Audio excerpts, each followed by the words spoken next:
I'm gonna need more water for this one. Maybe some drugs too. Caffeine! Oh man, hope this guy doesn't put him to sleep.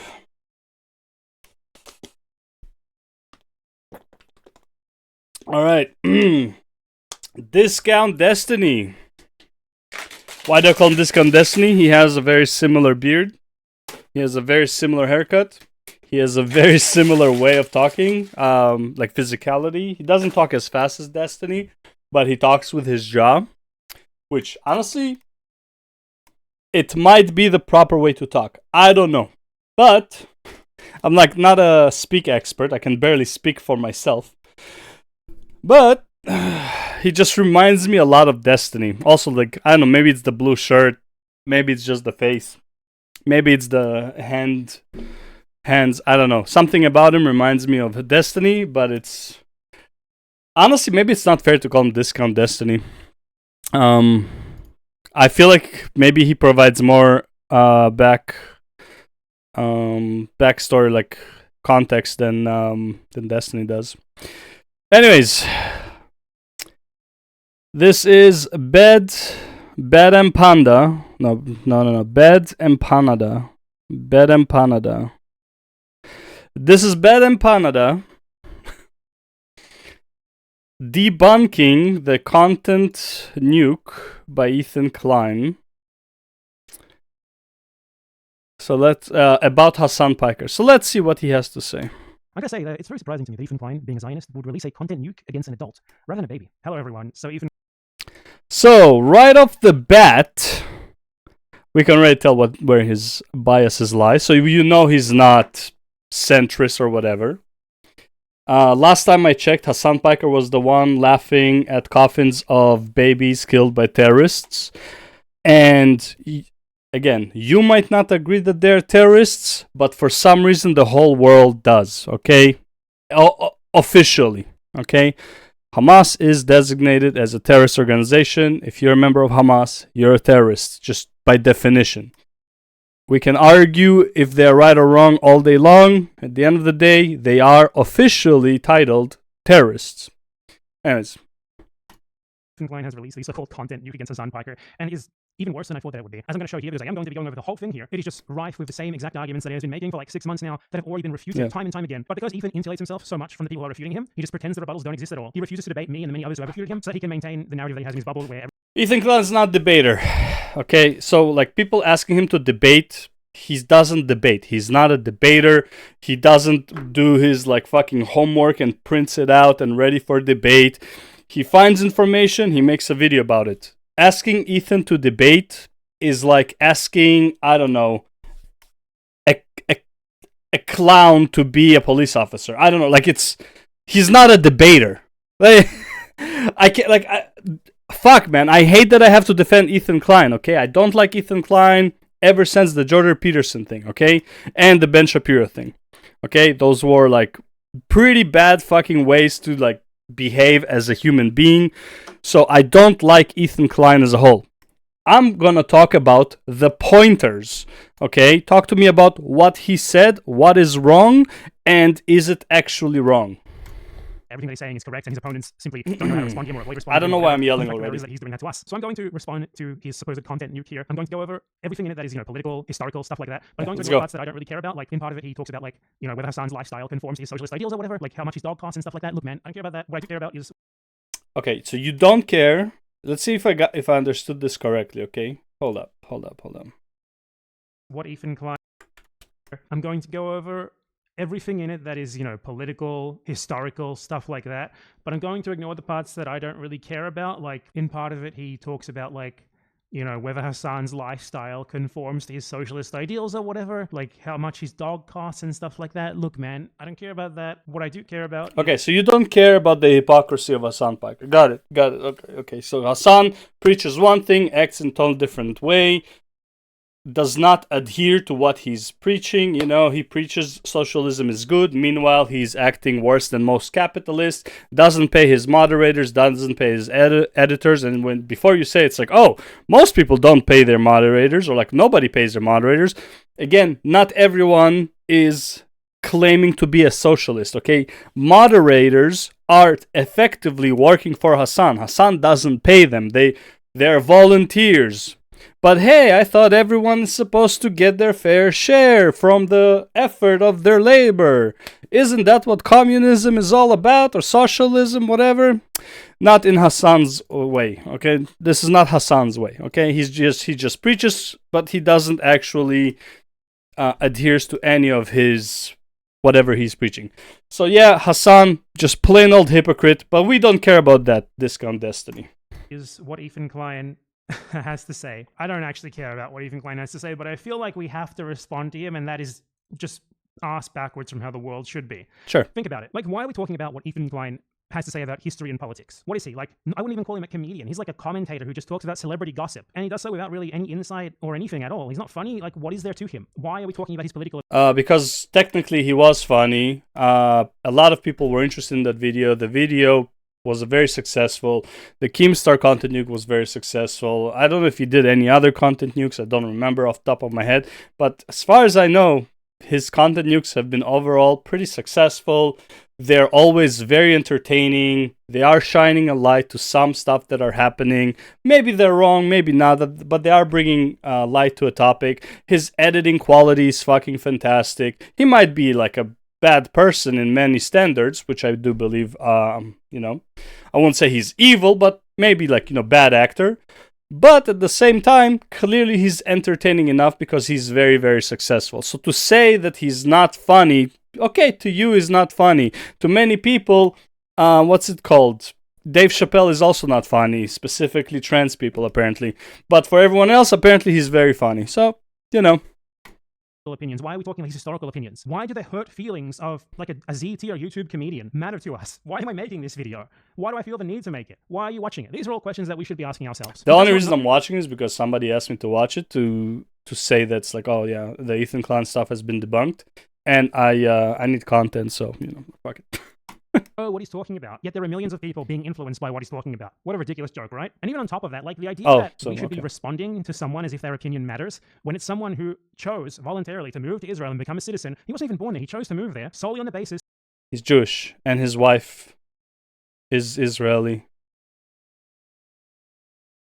What's the problem of him moving there?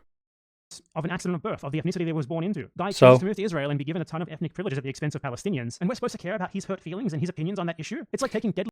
Okay, then anyone who's born in the US is, also is a US citizen at the expense of natives.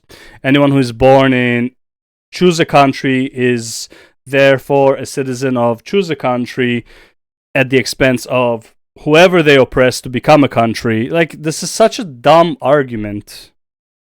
Seriously, the hurt feelings of like an American with German ancestry who decided to move to Nazi Germany in the 1930s. Like, give me a break, man. Come on. Why are we talking about this? Whatever. Anyway, I am talking about it in the end, so I'm a hypocrite, aren't I? So before we begin, I want to go over a bunch of Ethan Klein clips. These are clips that Ethan specifically avoids addressing, so I think, it's fair for me to play them so that up front we know what he has said in the past, and we know why people may think what they think of him, i.e. him being a genocidal Zionist. So first clip, very important context here to Ethan and Hila's connection to Israel. Hila Klein was in the Israeli military, and... This is extremely not important. This is mandatory service. She likes it or doesn't like it. Really irrelevant. This is like almost 20 years ago. She was in the IDF. She's like, about to hit 40 soon. So it's like she had to go when she was 18. This has nothing to do at all with any of the points made. Take the points as they are. Just take the point, not the person making them. Argue the points. Giving me a history lesson where Hila is from and all that stuff. Yes, she's Israeli. Yes, he's Jewish. Yes, there might be a bias which is encouraging Ethan to make the video in the first place. What does that have to do with the actual arguments? Absolutely nothing. And she has outright admitted that she initially started out with a desk job far from the front line. Wow. But she found that too boring, so she asked for a transfer to the occupied West Bank. And then while in the occupied West Bank, she also found her job there too boring, I guess. So she volunteered to go on a raid, something that's incredibly important context. So we're going to watch this and other clips before we... Why is it important context? So my job was to, when they send officers or, people to go serve, I had to, logistically help with, their hotel or a room, and things like that. But it was all on the computer. It just felt like some computer thing. Right, okay. So secretary. Yeah. Interesting. And it was super boring, and I really hated it. Because it was just I had to take a bus super early, go there, spend the whole day, go back home. I hated it. So I tried to change my role. and it was something like you can apply for it, and it's a form that you fill out, and then they're gonna give you something else completely random. Different you have position, no idea. different post, Yeah. different location. So I decided to do that, and if I don't like the second one, then I'll just find a way to get out of the army. It was 'Cause that bad. Yeah, I hated everything about it. Didn't want to do it. You just because if you're doing something that it felt like I wasn't doing anything, I was just wasting my life. Yeah. It could get really frustrating. I don't know. Right. And you got to do it for 2 years. Right. So I filled out that form and I tried it, and then I somehow ended up in a better place that I liked a lot more. Before it was a daily thing where you go back home every day, and the new one was in a way that was a base that was far from my house. So you go there for the whole week, and then you come back for the weekend. So you preferred that? Were you gone for a week? I did. Interesting. Why? It was kind of like just more of an adventure, more of a different experience that I preferred than to just go to a boring job, sit on the computer, and go back home at the end of every day. I don't know. Were you doing secretary work there? So yeah, I was the secretary of the head of the. There's like a I don't know the terms in English from the army. Right. It's hard Who's that to translate. So there was I was in Dufifat, which is like a brigade, I guess, that's in charge of the area of Ramallah, and that brigade has like a main officer. So I was his secretary. Okay, so you were right below the big boy. Cool. So it was nice. It was interesting. It was more demanding in a way, but also kind of more rewarding because you're put in this weird situation where you're away from your house. You have this new group of people that you have to get along with, and What a vile person. You told me what you went on What a about. vile person. She's in a mandatory service being a secretary in a play in like somewhere on the West Bank. What a vile, evil human being. I can't believe that she was put there at random after asking to be moved from her previous job. It's not like she asked to go to that place. It's where they put her because you can't decide anything. You can just put a fucking paper, like you can put like a document, you can fill in a form to say, hey, I don't like this job, find me something else. And this is what they found her. Oh, well, it's more interesting to her to be there than the previous job. Oh no, what an evil human being. Bomb her now, please. Oh my Mission with them? god, To like Paris man. City? Yeah. That was kind of a crazy story. Yeah, Clearly, by the way, sarcasm when I'm saying to bomb her. Okay, it's clearly fucking sarcasm. You can hear in my tone of voice, just to make sure. like the soldiers in that brigade, they would go every night on a raid in Ramallah to arrest terrorists. And so I always saw them preparing for it and leaving, and then I would stay in the base. So Wow. one time I wanted to go just to experience it. Why you just were all of a sudden had an urge to go with them? I just wanted to see what it's like. I Right. wanted to see it. Okay. So Wow. they took me with them. Oh my god, a young woman is curious. No, so evil. Did they armor your ass up? I'm sure she shot so many people and like abused them and put them in cages and killed their babies and all that stuff. Oh no, that's what the other side does.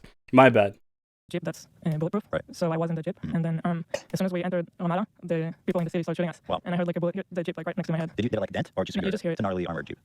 Gnarly dude. And I mean, it was just interesting. They were shooting, so someone actually was shooting the car when you went in right away. Yeah. Huh. Did you have a gun on you? I didn't. You were not supposed to leave. No, yeah, not really. But even if I walked with them to one house. Okay. I did get out of the car once, but surrounded with them. So Okay. Did they arrest anyone that night? They Did they bring it in the same car with you? no. Oh, It's- Together with a few it's- cars gone. damn, that's crazy.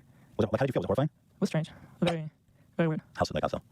I don't know. Just you see people in the house, and then it's like the soldiers just walk into the house and look through their shit and find guns, and the whole thing is really surreal. So yeah, I'll be referring back to this clip later. We're also going to watch a bunch of other clips all at once here that I'm going to be referring back to later. Great. This I is don't know what that context has anything to do with the content nuke, but sure. Ethan and Hila Klein talking about their opinion of the Palestinian city of Ramallah, which is the same city that she was just talking about that she went on a raid in there, and she was a logistical employee of the IDF in their occupation, specifically of Ramallah. This is her talking about the Palestinians of Ramallah in the occupied West Bank. And I feel like my biggest fear trying to do something is because you can't run like somebody wanted. But that's why I always have so much like anxiety about going there. I feel like Okay, he doubled it and I doubled that, so let's do normal, I guess. So crazy. it's that- ingrained. It's ingrained anxiety, like the subconscious. You don't It even. happened recently that Israeli It always happens. couple or dudes went on the wrong road and they were murdered, right? Oh, terrible. Yeah, it's very dangerous to go down the wrong road there. And people go, oh, And I didn't have smartphones back in the day, I should say. So it was different having to drive somewhere when I was like 18. You know, without a smartphone, you kind of have to memorize where you're going. Remember, while she was 18, If you haven't been very there before, important for and that this was hard. context, so I when you get there, On the guess. second right, you go right. On the third left, you know, it's like that's how we used to get instructions. Yeah. Which seems so archaic now. I think. What yeah, it's crazy. People think that I'm being like racist when I say that. I think if you as Israeli go to Ramallah, they'll kill you. do you mean you think? I think I'm That's a saying if fact. you go there as Israeli, you take the turn there, you'll be they'll kill you. It's not. That is actually the case. Not 100%, but there's a pretty high chance. Yeah. You don't go into those areas. Even like the what do you call them? You have the Bedouins, which are effectively Israeli citizens and everything like that. A lot of them you don't go in. Like, by the way, vast majority of them super nice people. I worked with a lot of them when I was used to work in the Dead Sea in the hotels.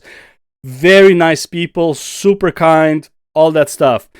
But it doesn't take you don't need the 99% to hate you. You need the 1% to be a zealot, you know, to be a bit overzealous and to do something to you, okay? Ramallah doesn't mean that everyone who lives there, when she says this, doesn't mean that everyone who lives there is in support of, killing Israelis or whatever. You just need the one crazy enough person who no one wants to mess with, no one wants to deal with, to be that guy. It takes one guy with a gun to start shooting people who are trespassers, right? So yes, going there, which by the way, I had when I was in the IDF, we spent a week near Ramallah guarding the civilians there, and all the civilians in that little town that we were guarding, they were all like army vets, okay? And they were the ones testing us throughout our shifts, making sure that we are doing our job. Okay, so it's like there is tension on the borders. No fucking shit. This is a pretty new fucking country, and the generations that suffered through the wars, both on both sides, by the way, are still alive. Right? They're still teaching the younger kids, like the grandparent is still telling stories to the grandchildren of what he had to go through. Okay, you need multiple generations for that heat to die down. That's just fucking common sense. It's like, hey, my grandpa suffered at the hands of these bastards. I don't like them. No shit. And then this guy becomes a grandfather and he has grandchildren. And he tells the grandchildren what his great-grandfather experienced. But they can't really relate. This was like over 100 years ago. It doesn't seem like that's the case today. Obviously, in Israel, clearly that is still the case because there's still ongoing war. But let's say there wasn't an ongoing war, right? It would still take, without an ongoing war, about 100 years for shit to like actually start dying out. The nature of war. Whoop-de-doo! Not only killed, it's like lynched. It's a brutal death. Yeah, So, I think. terrible. And I mean, It's not. I didn't mean even to go there. I just. Okay, so Palestinians, according to them, have like this inexplicable, rootless hatred of Jews. No, see? He's generalizing shit. You're so heated, we just ate, bro. I'm using up that energy. Using up that energy we just consumed. Alright, you want to do the Discord now? But it's like, again, the one who is generalizing here is actually Discount Destiny. She is not saying that all Palestinians are bad. She's just saying if I go into Ramallah, my life would be in danger. You know why? Because it will be. Not because all Palestinians are bad, because it doesn't take many Palestinians to kill her. Okay? You just need one or two bad apples. The only problem is these bad apples don't get moderated realistically by their own people. Why? Because they are the dangerous ones. It's like asking the neighborhood, like, in the 60s or whatever, in the 70s, you're in New York and the whole neighborhood is run by this mafia that only has like 30 people. Nobody is messing with them. The 30,000 people who live in that area are not messing with the 30 people in the mafia. Why? Because they are the dangerous guys. Because most normal people are not going to go out of their way to fight somebody dangerous for the sake of a stranger. No fucking shit. It's so fucking stupid. For being Jews, and if they see a Jew, they can't help themselves. They just have to lynch them. Here is a short little Which, clip. by the way, plenty of videos showing cars driving by near a border area, even in Jerusalem. A car drives by on the road, and you have Palestinian kids, sure, I'll call them that for the sake of the video.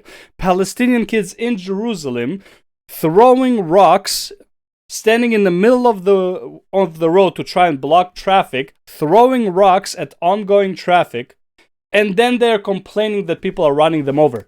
Yeah, no fucking shit, you're throwing rocks at a moving vehicle and blocking the road. The guy wants to get the fuck out of there. The Israelis are evil. Well, maybe don't throw fucking rocks at them.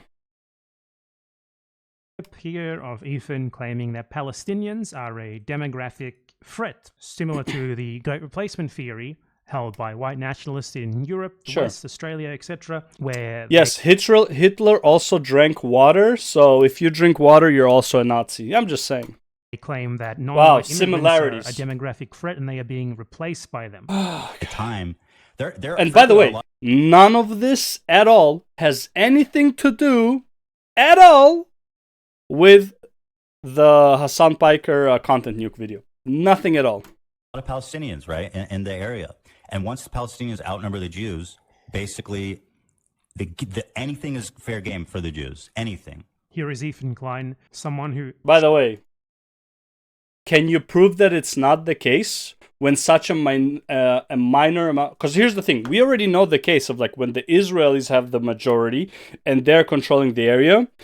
They are not... Like, there are... Like, I'm not defending the West Bank. I think what's happening in the West Bank is fucking stupid. I think they should really take control of the assholes who are coming in and just stealing fucking property, because they already had an agreement that land belongs to the West Bank and not to Israel. That is completely outrageous. I think that something should be done about that. However, Israel is in the middle of a war. I'm not too surprised that they're not sending resources to deal with that area, let alone knowing that because the West Bank, a lot of them are supporting Hamas, or some of them might be in Hamas, maybe they just be like, you know what, like, let them fight from themselves. How are you not on dark mode? Honestly, I don't remember how to do dark mode. That's how it is. That's just how it is. Probably something in the settings. Actually, I did do dark mode at some point, and there was some problem with it, and I just said, fuck it. Anyways, what I was saying. Yeah, so this whole thing about, like, you know, if Palestinians were in power, not like this argument that Israelis would be in danger is not correct. Well, actually, just based on history, whenever the Israelis were not in control, because the only time they were in control that we know of is like the last 80 years, they got kicked out of their territory, which used to be, you know, called Israel. You know, when the Israelis were kicked out of the territory and like into Europe, they were called Israelites. So clearly they came from a place called Israel. Okay, so what happened when Jews didn't have Israel? Well, they were tossed around the whole world, right? The Arab population, the Jewish population were always at war. They're still at war for the most part, especially in the Middle East. Okay, let's see. Gaza is a very small territory that has practically... How many do they have? Let's say somebody said like there were 2 million people there. Okay, so they have a third or a quarter of the population of all of Israel, yet they are still, still bombing randomly, trying to hit as many civilians as possible.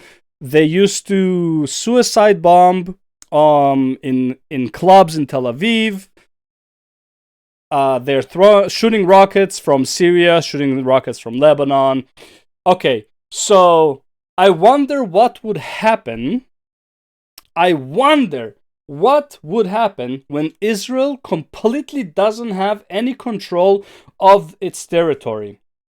I am sure they would live in peace at that point. 100%. Because it's not like they were at war since before Israel was even formed in 1948. It's not like in 1920s they had literally terrorist attacks against each other. And yes, Jews made terrorist attacks against Arabs as well. They made terrorist attacks against Britons as well.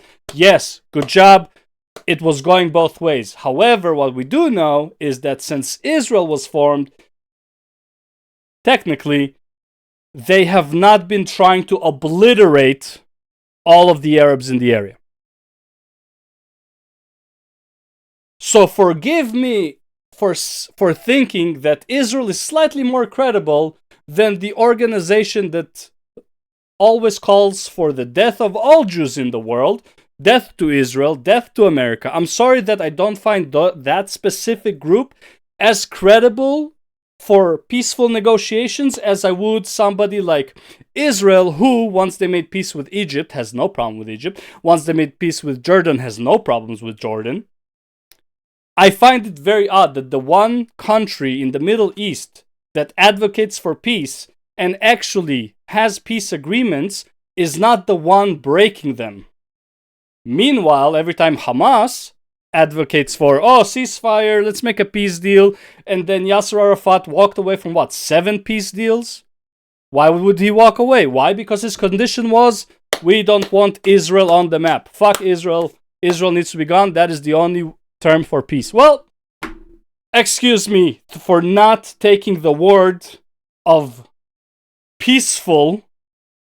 I'm not thinking that the guys who chant death to Israel, maybe they won't be very peaceful if they were in power. I'm sorry, like, maybe I'm crazy here. I don't know. Maybe I'm fucking insane. To move to Israel in order to solidify its Jewish majority, saying that Palestinians should not be allowed to return to their stolen land and homes within Israel proper. Buddy, this whole idea of stolen land, okay, you know how, like, this is how Arafat was, Yasser Arafat was, well, he wasn't Egyptian, but he, became the leader of Hamas or whatever at some point. He's the one I'm thinking of, right? The one, like, well, I mean, they all look the same kind of, like, let's be real. Pretty sure, yeah. Yasser Arafat is the one I'm thinking about. What was I gonna say? Yes, allow. But yeah. Call me crazy for not finding those people very reliable with their words, and thinking that they are the good guys. And also, yeah, about the whole stolen land. Bro, which land is not fucking stolen? Okay, how far back in history are we supposed to go to figure out which land is not stolen? Every land is fucking stolen. Okay? Is there like a time limit of like land stealing? Bro, you know what makes your land your land? If you are able to defend it. That is what makes it your land. By peace negotiations, by having strong allies that would help you defend it. The only way your land is your ability to defend it. If Israel could not defend itself, it would not be Israel today. Like, it's so stupid saying stolen land. Bro, every land is stolen. Ain't nobody coming into a land, it's like, oh my god, this brand new land is mine. This is not the fucking moon, okay? Somebody lived here before. Why do they say stolen and not taken? Because stolen sounds better for their bias, right? You can say the land was taken, sure, whatever. The land was won with diplomacy and later on with war, okay? The stronger side managed to beat the weaker side, therefore they dictate the law of the land. That has been the case for all of fucking human history. Okay, if you want to make sure Israel disappears, then Hamas, what they should be doing is gathering allies to attack Israel. Good luck with that. Ain't nobody wants to do that. Why? Because Israel is allied with the US. You think Israel would be here today if it didn't have diplomatic fucking alliances all over the fucking world and had trade with everyone? Like, this is so stupid. Stolen land, taken land. This is such a dumb argument. In order to make something your own, you need to be able to defend it. That is the law of of humans. The law of the jungle, the law of the animals, the law of humans. Everything is dictated with strength. As much as you want to be diplomatic, you need strength. If you don't have strength, either with your own power or with the power of your allies, then you will not be able to defend anything. The only reason Gaza even exists for the Palestinians is because Israel decided that they can have it. That is literally it. If Israel didn't want Gaza to exist, as in like the land for Palestinians, they would not give it to them. Because they had full ownership on it up until like 2005 or some shit like that. It's just crazy to me that people think this way. Because they would be, according to him, be trying to move as many people in there as possible. The irony is palpable. He can go to Israel and become a citizen and go and live in some former Palestinians' land, but Palestinians cannot return to land that they are actually from. But yes, they can, actually. Funny enough, they were given plenty of opportunities to come and live. They can't live by their own rules because there is a rule of the land now, but they can easily migrate to Israel. Could. Now, not so much. Not in times of war, like not when there's hostilities, not when you're shooting rockets. But if they stop shooting rockets, many of people who lived in Gaza used to work inside of Israel. That's where they made their money. And they would bring it to Gaza. Okay? So, yes, they actually could return to the land, but I'm sorry that the rules of the land changed because that's just how it is. They're not in control, they're not in power. And by the way, how many like Arab nation, whatever, like Arabs are in the Knesset, which is like the Israeli Congress? Like there's multiple Arab people who are like in high government, who you would consider Palestinians because that is their origin. So like, get the fuck out of here. They can't return. They could always return. No one said no. They don't want to return because the land is now Israel. Okay? Like this oh my god, man. And this has nothing to do with the content nuke! What is this? This has nothing to do with the content nuke. This is literally just trying to character assassinate Ethan for being a Jew who is biased towards Jews. Well, no fucking shit. Yes, okay. What does this have to do with his arguments?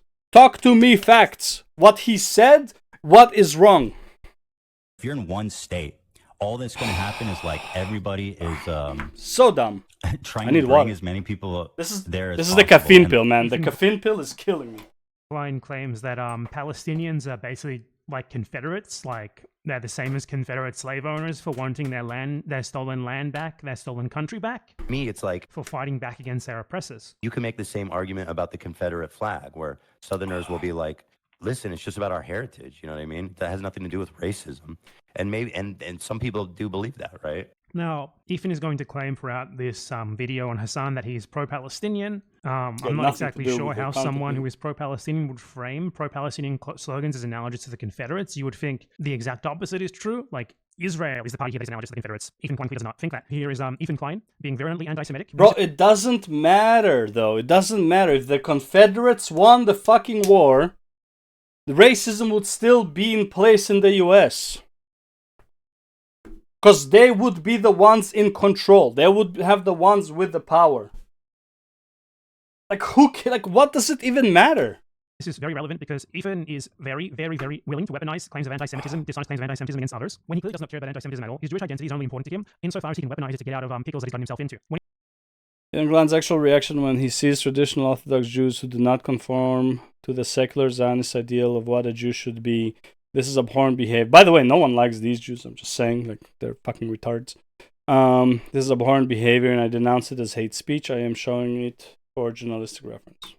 When he sees people who are actually like visibly Jewish, who are actually really super immersed in Jewish culture, this is what he thinks of them. in Hebron. It's the home of the Jew. The Jewy Jew, not just a Jew like me or Hila, but this is home of the super Jew. The Jew, the dirty, grimy, jacket-wearing Jews. Real dirty ass, nasty. You know what I mean? It's like who can look more Jewish? Boom. It's like it doesn't end. I mean, come on. What? Like, okay.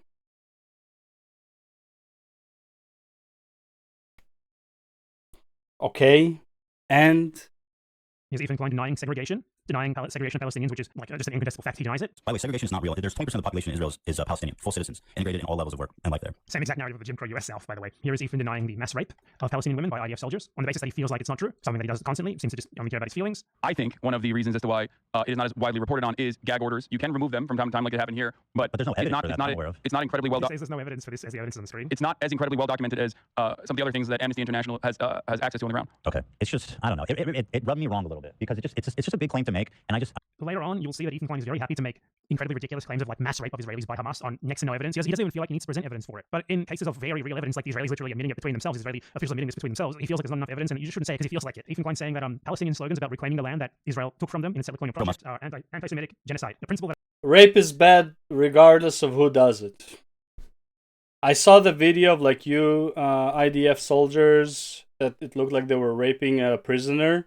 Bro, if I was one of the soldiers there, I would, first of all, probably get into a massive fight beating the fuck out of the other soldiers. Because that was fucking disgusting. And they would, in my opinion, all be thrown in jail. And should all be thrown in jail. Rape, regardless of who, show respect to your prisoners, okay? That has nothing, like, just basic human decency. Any person who commits that, especially to like beating someone in a 1v1 fight, the stream is epic. Beating someone in a 1v1 fight and spitting on them is not the same as spitting on somebody who's already like cuffed and like helpless. Okay? Both are kind of bad. One is substantially worse. Show respect to the captives, okay?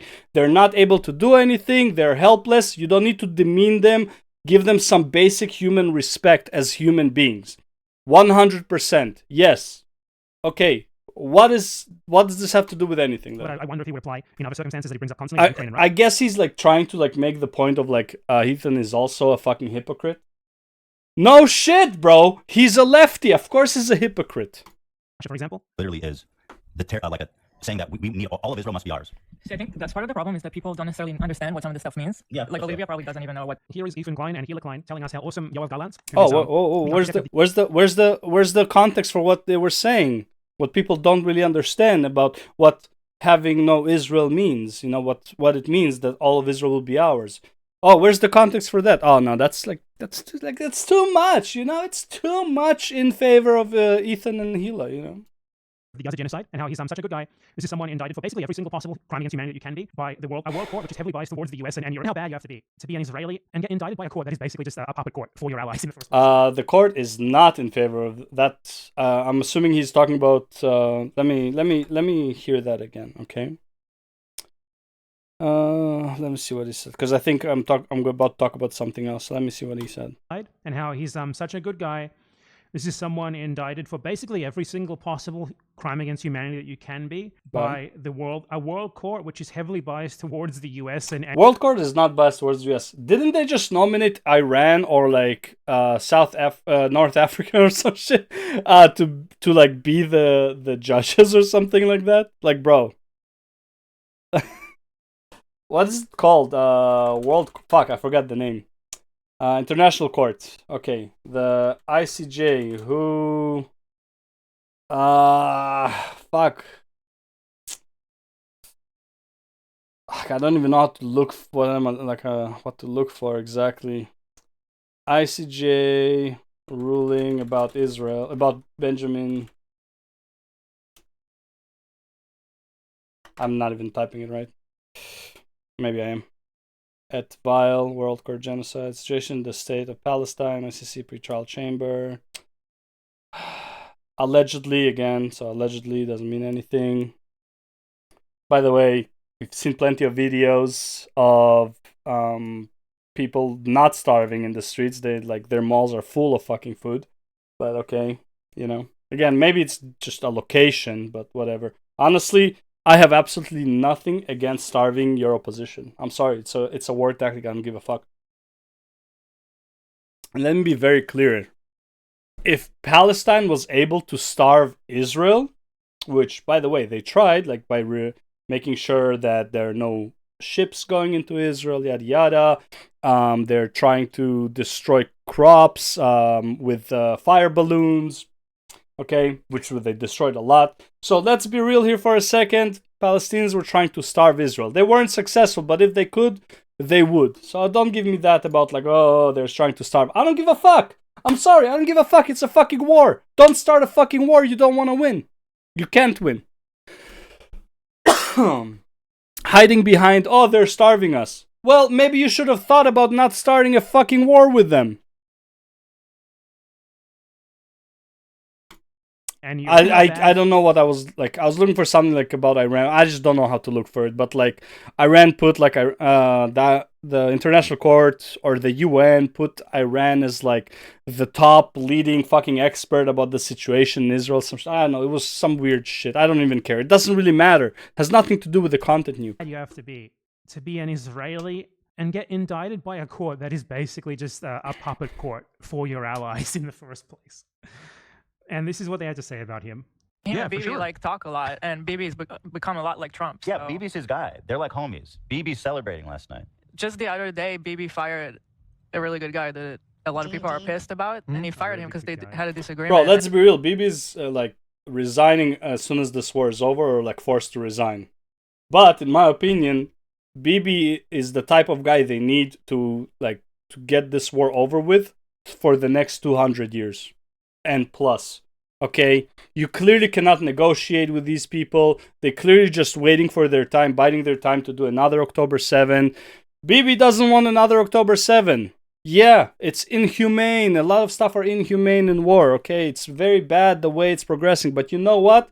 If this is the last time that these guys have to suffer, then fuck it. If this is the last time the Israeli have to suffer, it's worth it. I'm pretty sure he will. Like, I'm pretty sure he'll be forced out. But, yeah, we'll see. We'll see. We need the war to be over first. But, like, I mean, he might try, but I don't think he's gonna be able to. I think there will be like an emergency election as soon as the war is over. At the very least, like, I doubt he's staying. Though honestly, again, like I said, what they need right now is not somebody who's looking for a peaceful agreement. They need somebody to end this conflict one way or another. This conflict has to end before it gets worse. And what is worse means more deaths on both sides for the next 100 years. Okay, that is worse. Yes, it sucks. War sucks. This conflict needs to end forever. And unfortunately, might be that the only way to do it is this way. Diplomacy has failed too many times. Okay? It's not once or twice that diplomacy failed. Diplomacy failed 20 plus times. It doesn't fucking work. They don't want a diplomatic solution. They want to annihilate Palestinians, specifically Hamas. I'm not saying all Palestinians want it. I'm sure vast majority of Palestinians want to live in peace and just care for their family and all that shit.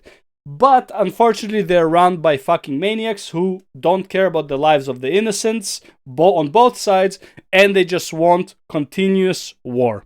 Well, I'm sorry. Yes, civilians will get hurt in order to take out the bad apples and destroy the root of it. That is the nature of war. That is the nature of Hamas's, what do you call it?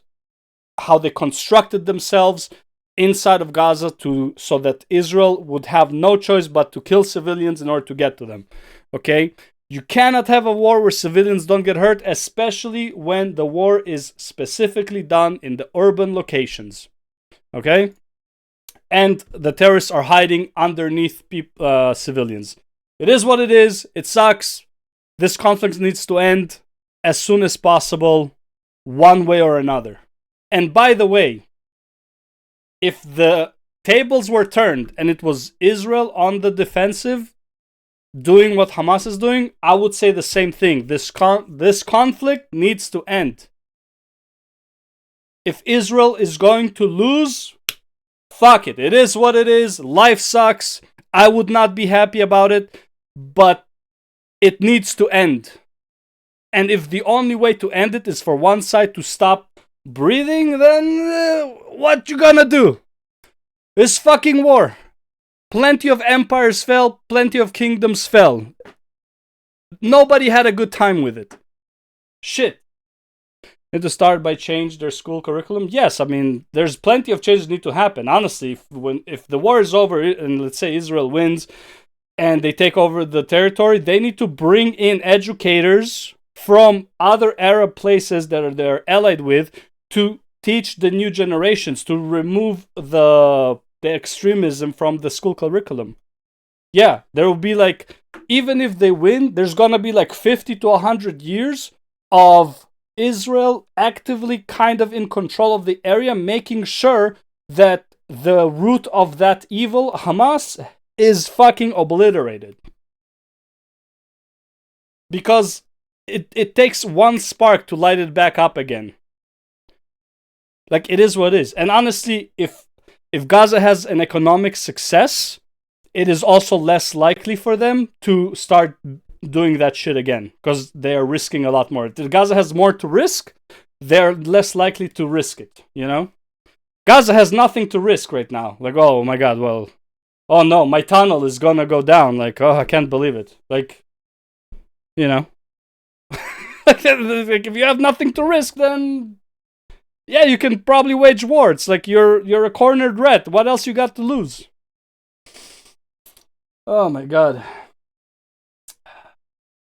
I'm so heated about this subject. It's fucking driving me crazy. And it has nothing to do with the content nuke. I'm 45 minutes into recording this, and we're only 15 minutes in. We gotta speed through And it. that's I think like I made myself very clear.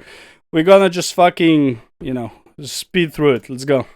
No, Trump. I just want to interject here. Like, these guys are talking about like the equivalent of like Heinrich Himmler in this way. They talk about it so casually. Like, a lot of people thought he was awesome. A lot of people love him. Yeah, a lot of Nazis probably did love Himmler. Like, they're talking about the architect of a fucking genocide, the prime architect of it, the one whose job it was to plan and carry it out in this way. It's just so normal for them. It's like a moderating voice in the war room. It's a moderating voice. And he got rid of him. It was a more moderate voice. I don't know anything about the guy. Just recognize his picture. He looked mean. I thought he was mean just because he looked mean. No. Okay. So now let's get started on the actual video. Let's check out the Ethan Klein content. It's all waste our time. There's nothing Please. here. If you think it's gonna have value aside from just like basically shitting on Ethan Klein for the sake of it, it's not going to. As I said, I will be skipping over the purely like unrelated to broader and stuff regarding Hassan Piker. I do not care about that. It's an hour and 43 minutes long. This video is probably gonna end up being like 5 or 6 hours minimum because it takes way more time and effort to refute bullshit than it does to just make the bullshit up. So yeah. Anyway, let's get started already with Ethan Klein's incredible content nuke.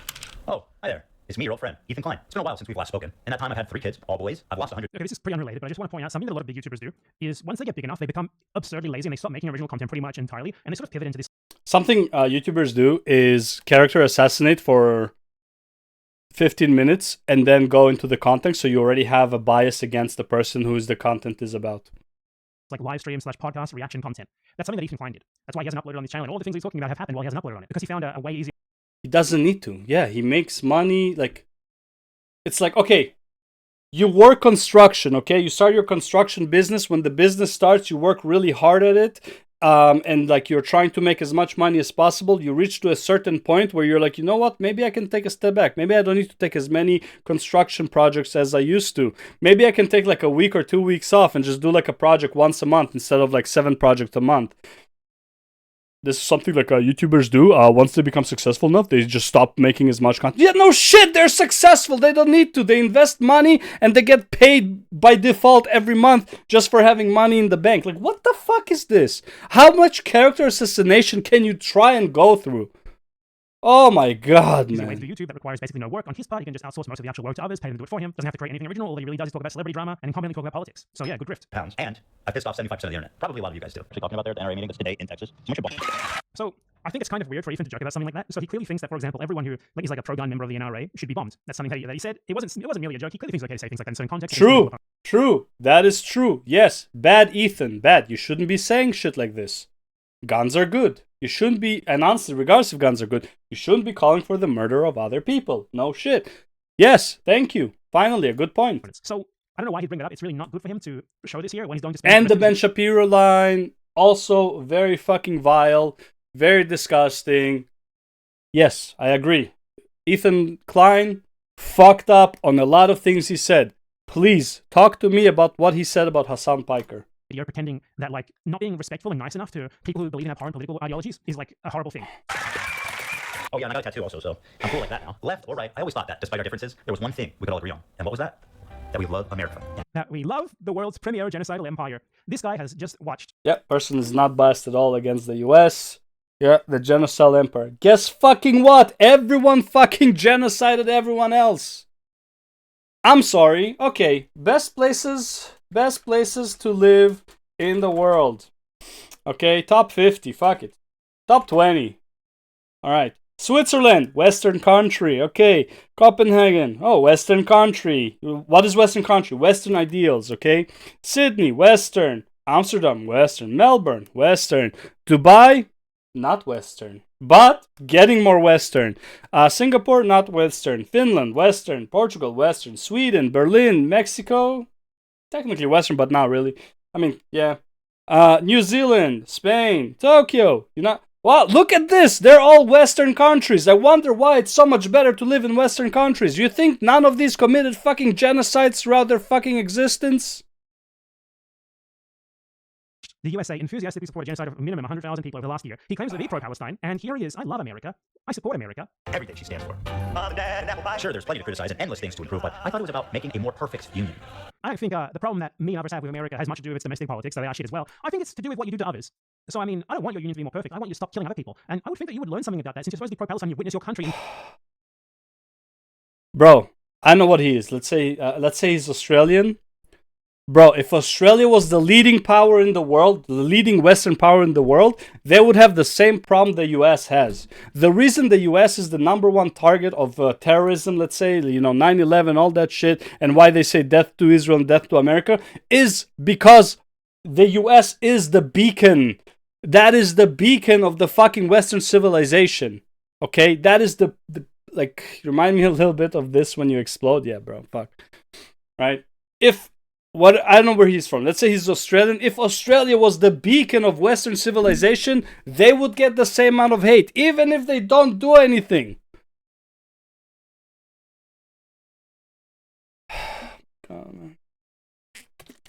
Oh, it's because the US is the police of the world. Oh, but it's because they went to Iraq. Why the fuck did we go to Iraq? What, you think this was like going to Iraq was a US pure decision? Last I checked, there were multiple forces from different countries in Iraq. Canada supported Iraq, sent troops. Just because they're the leaders doesn't mean that the others are not following like fucking sheep. And if the US wasn't leading, somebody else would do the same shit. Check the link. What link? Discord? No, it didn't send me anything in Discord. Enthusiastically providing. I don't know if you will be able to. Actually, you should be able to on YouTube to send a link. I don't think you can send a link on Twitch though.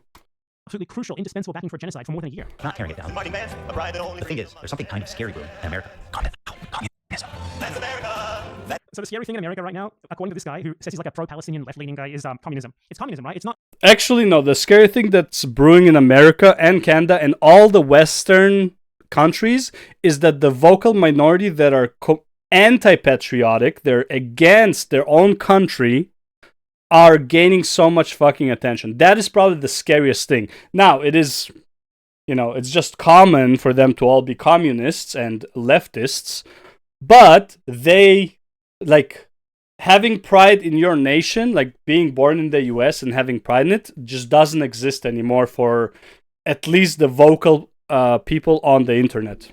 It is popular to hate the country you are from, for some reason. Many Canadians hate Canada. Many US people hate the US. You know what is not common? It's not common in Middle Eastern countries. If an Iranian comes out and yells, "I don't like Iran, fuck Iran," they are not making it out through the day, okay? They're done.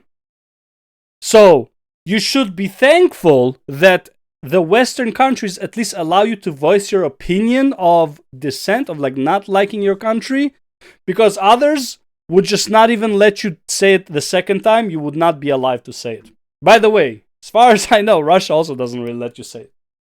Okay? So, China doesn't let you say it. All the countries that communists love don't really let you say it. But again, they're only happy about it because it's their same belief. But if they had a different belief from the country that they love so much, communist countries, then maybe they would have something else to say about the US. But no. In power. Donald Trump in power right now, dismantling the US government with Elon Musk. He's not worried about that. He's worried about communism. He's worried about a Twitch streamer. Oh no, Elon Musk and Donald Trump are removing the government agents that were not doing anything and only keeping the ones that were actually doing work.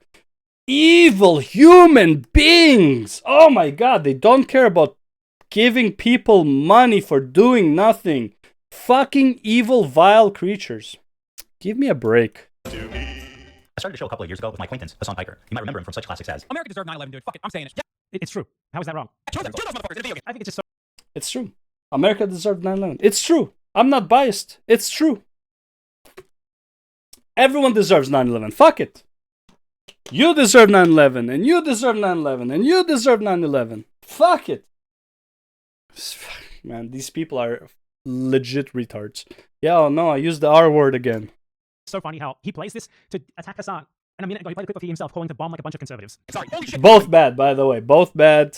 Yes, Ethan shouldn't be saying that shit either, okay? That's hypocritical of him to say that one thing is bad while he's preaching the same thing that is bad. That's not what I said, you dumb bitch. and of course, the Leftovers podcast, which was our show, which we made broadly to goof on the antics of the right. Now, to be clear, I knew about all these edgy and controversial jokes at the time we made the show together, because who am I to judge? There's Ethan Klein being delightful today. Yep. I was just going to say, if there's another Holocaust, if we start rounding up the Jews again, I hope Ben gets... At least he admits to his hypocrisy. Unlike some people, at least he says, like, yeah, I said the same edgy shit. Good on him for saying it. Doesn't make it right, but he did say it. Showing this stuff does not paint you in a favorable light when you spend the rest of the video pearl clutching about other people saying that Because the video is not about him and his hypocrisy or his biases. The video is giving you live footage from Hassan. Not live, I guess, at that point, but like he's giving you footage from Hassan and then giving you the context and showing you why Hassan is wrong and evil. Has nothing to do with any of this. as those same sorts of things about the most abhorrent people alive. You understand that, right? He presents himself as someone like me, a left-leaning Democrat. No, he doesn't. No, he doesn't. You are a left-leaning Democrat. You're literally pivoting to right-wing. Oh, I just can't. Like, I want to get the facts, but it's such... Bro, he's calling Ethan Klein right-wing. Well, pivoting to right-wing. Anyone who's anywhere near the center of the political aisle is a fucking far-right extremist, guys. Just so you know. Just so you know. Oh, you have a realistic view? Oh, men in women's sports is bad? You must be a fucking Nazi. It's bullshit. You are not a left-leaning Democrat. Supports basic things. And we went on making a show for about 2 years. And Hassan does not present himself as a left-leaning Democrat. Hassan actually presents himself as like a far-left radical, and he's not. That's the problem. He's not a far-left radical. He's like a center leftist, but he presents himself as like an Bro, you can't make this up. Hassan is center leftist. Hassan is center leftist, bro. Oh my god. Why does anyone even want me to watch this idiot? Oh my god, he's so dumb. Hassan is center leftist, bro. Holy shit, okay. Let's, oh my god. Like, 20 minutes in, bro. Like, as far as you can get away with being a communist. And you're just wrong. And it doesn't make sense that you're wrong about this too. There's no way you genuinely believe this. There's no way you didn't know this beforehand. Because Hassan is one of the most documented human beings in history. Like what? I think 70-80% of his life is just straight up live streamed. So there's no way you did not know this. Fuck off, man. Everything was good. Everyone was having fun. The audience was having fun. No problem. That was until this happened. We were doing our regular show, and for the first time I noticed an inordinate amount of radical, hardcore leftists. I mean, I thought we were social democrats. Radical, hardcore leftist. So I'm a leftist, and when I see people who are more left than me, that makes me scared. I don't think that's a normal position of someone who's actually on the left. No, you're not a leftist. You're a hardcore leftist. Based on everything you have said so far, you are not a leftist. You are a hardcore leftist. You are a progressive leftist. To say? Correct. Not whatever this was. I don't hate the idea of like people who can be successful. I think it's good that people can achieve success in the term monetary success. I mean, that's what that means, right? I do. You know, there's nothing wrong with that. Because I see so many people in the chat saying no. I don't know what y'all are tripping about. What the fuck you? What is the idea that you guys people are looking for? You guys are all like radical communists. There's that many radical communists. Oh my god, radical communists? Like, I'm a leftist, and I use communist as a pejorative constantly. I'm a leftist. Here's some reds here. I'm going to just let this play until we get to a part where he actually makes it like a statement of fact on history or politics or something, because otherwise it's going to be... Let me explain it like this. If you are a leftist, you are not a communist. If you believe in communism, you are no longer a leftist. You're a hardcore leftist. Communism and what do you call it? Communism and fascism, you know, these are like the extremes of the political aisles. You can be more extreme than that shit for sure, but those are already extreme. So if you're believing in communism, you are not a center leftist. You are a far leftist. Okay? Let me make it very clear. I mean, I'm already going to be here all day. What am I talking about? I'm be here for multiple days. Because if you're basically going by this logic of like, oh, communism is now like the center left, then at some point you're gonna move so far left that communism is gonna seem like a right wing idea. That's how crazy these people are. They're going so far left that they think that leftists are now right wing. It is insane to me. Let's continue. You're watching a capitalist pig. Deal with it. And then this happened. This comment from Hassan really started to sound some alarms in my head. If you're in a socialist country with multiple parties, and one of the parties is a capitalist party, which would surely exist, what would you do if that party started gaining momentum? The solution to that would always be education and offering more Re-education? re-education, certainly. Yeah, there should be. Yep. Put them in camps, bro. Oh, you have a different idea? Put them in camps. I wonder what would happen if the US thought the same way, because the US is not a crazy leftist ideology. The US is not run by crazy leftists. It wants to. A lot of people want it to. But if they did, they basically, and we heard Hillary Clinton say this multiple times, you know, put them in re-education camps. That is like oh my god, I don't even have the words. If you don't understand how bad that fucking sounds, imagine, and like I know that like hardcore leftists like cannot think outside of their own little fucking box. Imagine a capitalist, and capitalism I guess is not really a political. Okay, imagine Trump says that anyone who has communist ideas should be put in a re-education camp. Tell me you are not gonna freak the fuck out. You guys are freaking the fuck out because he wants to take men out of women's sports. He wants to take men out of women's sports, you're freaking. As if like he's putting them in like Nazi death camps. So imagine if he said communists and and socialists should be put in re-education camps. You guys would fucking lose your fucking shit, which is like, you're not very far off based on like what I've seen lately, but like that's how bad that fucking sounds for anyone who is not retarded. Okay? If you're a communist and you're saying, well, like if we have a communist country and like people have different ideas, we should just put them in re-education camps. That is so fucking vile. That is so fucking retarded to say. Enforcement mechanism, and that enforcement mechanism, I think, like rehabilitation, which would include re-education as well. If putting capitalists in re-education camps isn't disturbing enough, He didn't say anything about re-education camps. Oh, he didn't say anything about re-education camps. How do you think it's gonna go? He didn't say anything about re-education. What is re-education then? How do you take only the people who have different ideas and re-educate them? It's like there's only one realistic way to do it. Oh, but he didn't say the word camps. He just said re-education. Oh yeah, we take a 40-year-old with a different idea. We're gonna throw him back in kindergarten, start him all over. He'll go to school with everyone else and get his mind adjusted with the kids. That's not how it's gonna work. You're gonna put them all in the same fucking group, and you're gonna try and brainwash them. You just changed the word education to re-education, said, yeah, re-education. Like, what does re-education even mean? I don't think anyone really knows. It's just like a negative term that's applied to, like, American, Western, enemy nations occasionally. He never said camps. He didn't say anything like that. What does re-education mean? No one knows. Re-education means brainwashing somebody from believing one thing to believing another. That is what re-education means. It's a very nice way of saying it, but that is essentially what it means. If I want to re-educate someone from doing something that I don't want them to do, I'm going to make sure that they think that what they're doing is wrong. Right? I'm going to hammer it into their head that every time they do something, they're going to feel bad about doing it, so they stop doing it. That is re-education. Re-education is like, when your dog is biting the fucking couch and you're trying to teach it not to, so you give it a little slap on the mouth whenever it bites it, so it understands that, oh, biting is bad. I just re-educated my fucking dog to not bite the fucking couch. Obviously, it's more complex than that, okay? I'm not a dog trainer, but you get the fucking point. What is re-education? I mean, buddy, I don't believe in re-education camps to capitalists. I believe in total appropriation of everything they own. Let me tell you. And if you don't own capital, you're not a capitalist. Just to be clear. You might think you're one ideologically, but you aren't. I started to notice that Hassan was carrying. If you don't own capital, you're not a capitalist. That is, again, one of the dumbest things I've ever said. So, you're not a socialist if you don't practice social values. Okay, socialist values, I guess. Okay, so Hassan is not a socialist then. He's just pretending to be one. Oh, we all knew that anyway, so whatever. Carrying a lot of water for communist states, war crimes, and genocides. Communist states, war crimes, and genocides. What you call Crimea? I call it a part of Russian territory, bitch. So he goes from he's carrying a lot of water for communist states, and then he's like, Which, by the way, Russia. By the way, this is just a I'm not even going to disagree with him about Crimea. I'm just saying. I'm not going to disagree with him about that. joke. It's obviously a joke because I guess you had people in the chat coming in there and being like, "Oh, what do you think of Crimea? What do you think of Crimea?" So I made a joke about it. So I call Crimea. I call it Crimea River, a Russian river. He's doing this thing here where like a lot of drama YouTubers who are not very smart do this, where they just sort of play clips and they don't actually try to argue against the clips. They just play a clip of someone and you're supposed to accept that what's being shown is bad and wrong, while the person, which basically what you just did with Ethan for 15 minutes.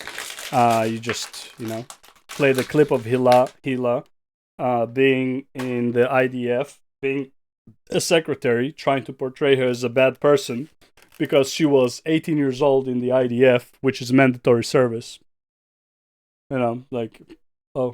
I guess she's a bad person now, without any context. The only context is the clip of Hila saying that she was in the army and she found something more interesting than being a secretary in one base. She found more interesting to be a secretary in a different base. Okay, well, there you go. Yeah, that's it. Showing the clip doesn't even make any effort to explain to you why they think it's bad and wrong. This sort of thing is specifically designed to appeal to an audience of people. You don't need to explain why it's bad and wrong. Everyone knows Russia invaded Ukraine and took Crimea. That on itself is bad and wrong. Are they justified? Are they that? That's a whole other story. And even if they are justified, I'm sure there were plenty of German Nazis who could justify Hitler. And if Hitler won the war, he would be right then. That doesn't mean anything. It's But again, this clip is literally just to portray Hassan in a certain way, to show his beliefs. That's it. Which he's showing pretty, pretty convincingly. We understand his beliefs. He loves communism. He loves Russia. He loves China. He hates the US. The point was shown pretty clearly. We all get it. People who already believe what he believes and who are not going to question it at all. It's just total garbage. It's slop. The annexation of Crimea is absolutely a justifiable annexation. Tibet was literally a fucking... So the annexation of Crimea is justifiable annexation. I would need more context to tell what he really meant to say there. He could say justified and justifiable. Is it too Well, much if you need more context and you don't know what he's saying there, then maybe you shouldn't play the clip because you're here to debunk stuff, right? Maybe Ethan had the context and didn't show. Like, so that whole point is moot now because no one here has. I don't have the context. You don't have the context. Ethan didn't provide the context. So why are we using this point at all? Ethan used that point to show that Hassan loves Russia. Point across, like point came across. Like that's it. He's not here to argue if he's correct or not. He just said Hassan believes that Russia should have taken Crimea. That's it. Justifiable as in there is a decent argument for it, or justified as in I believe personally it was justified. So the Russian annexation of Crimea, I made a video about that specifically actually, going over public opinion in Crimea, what people there wanted pre-invasion and stuff like that. Yes, people want to be part of Russia. Yes. Russia does not justify an outright invasion and annexation. Something that should have been handled peacefully and that perhaps even was something that should not be allowed even if the majority of people there wanted it, because otherwise you're opening a whole can of worms where if you get a vote somewhere then... A lot of shit happened. A lot of shit happened in that whole territory. Honestly, in my opinion, number one to blame here is NATO. Everything else is just dominoes falling because NATO moved closer to Russian borders and they broke their own agreement. In my opinion, NATO is the first one to fuck it up. I think we should take our anger out on GTA 5. I'll buy. Have fun. Yeah, if anyone you want to blame is technically you want to blame NATO then. That is the first domino. Russian sovereignty over Crimea makes a lot more sense than a lot of other things that Ethan Klein clearly supports, like U.S. sovereignty over Hawaii, U.S. sovereignty over New Mexico, Texas, and California, and Arizona, than Israel's existence, period. Because when Israel was formed, the vast majority of the people who were already there did not want it to be formed. They were against it. And yet it was formed anyway, wasn't it? Against their... No. That is actually not the case at all, but sure. And Ethan is totally fine with the existence of Israel. He's totally fine with that situation continuing. So I would need more context here to be able to tell what Hassan actually meant. Perhaps he meant it was justifiable, like there's an argument for it, or maybe he meant that he supports it. If it's the second one, then I think he's wrong.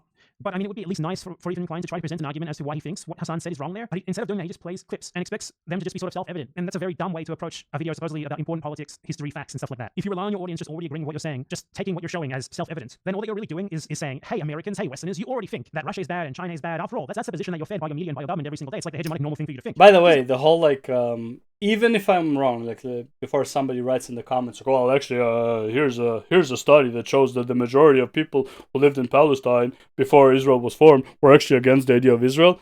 It doesn't matter. The people in charge decided that it is Israel. That's it. If they fought against it and they won, there wouldn't be an Israel. They didn't fight.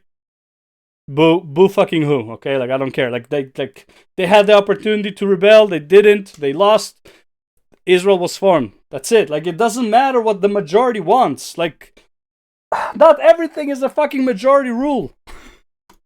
A clip of someone saying something that runs counter to that. You're already inclined to think that it's bad. So look how bad that is. It's so bad, isn't it? It's just someone relying on the fact that everything that he believes is already taken for granted in the society that he lives in and among the society that his audience lives in to appeal to their preconceived notions and biases. He does not even try to argue against what Hassan said. But then I guess to do that, he would actually have to show the full clip and then try to argue against that. And perhaps the full clip might reveal that Hassan wasn't actually saying what he was trying to paint him as saying there. You will slave mandate on zone. I'm trying to do them a favor. That was one. I mean, in America, when I say something like this, people get very upset. We talk about the Dalai Lama saying "suck my tongue" or whatever. But that's not far from the norm in fucking normal Tibetan existence before the Communist Party came in and China unilaterally took over Tibet. What's their culture?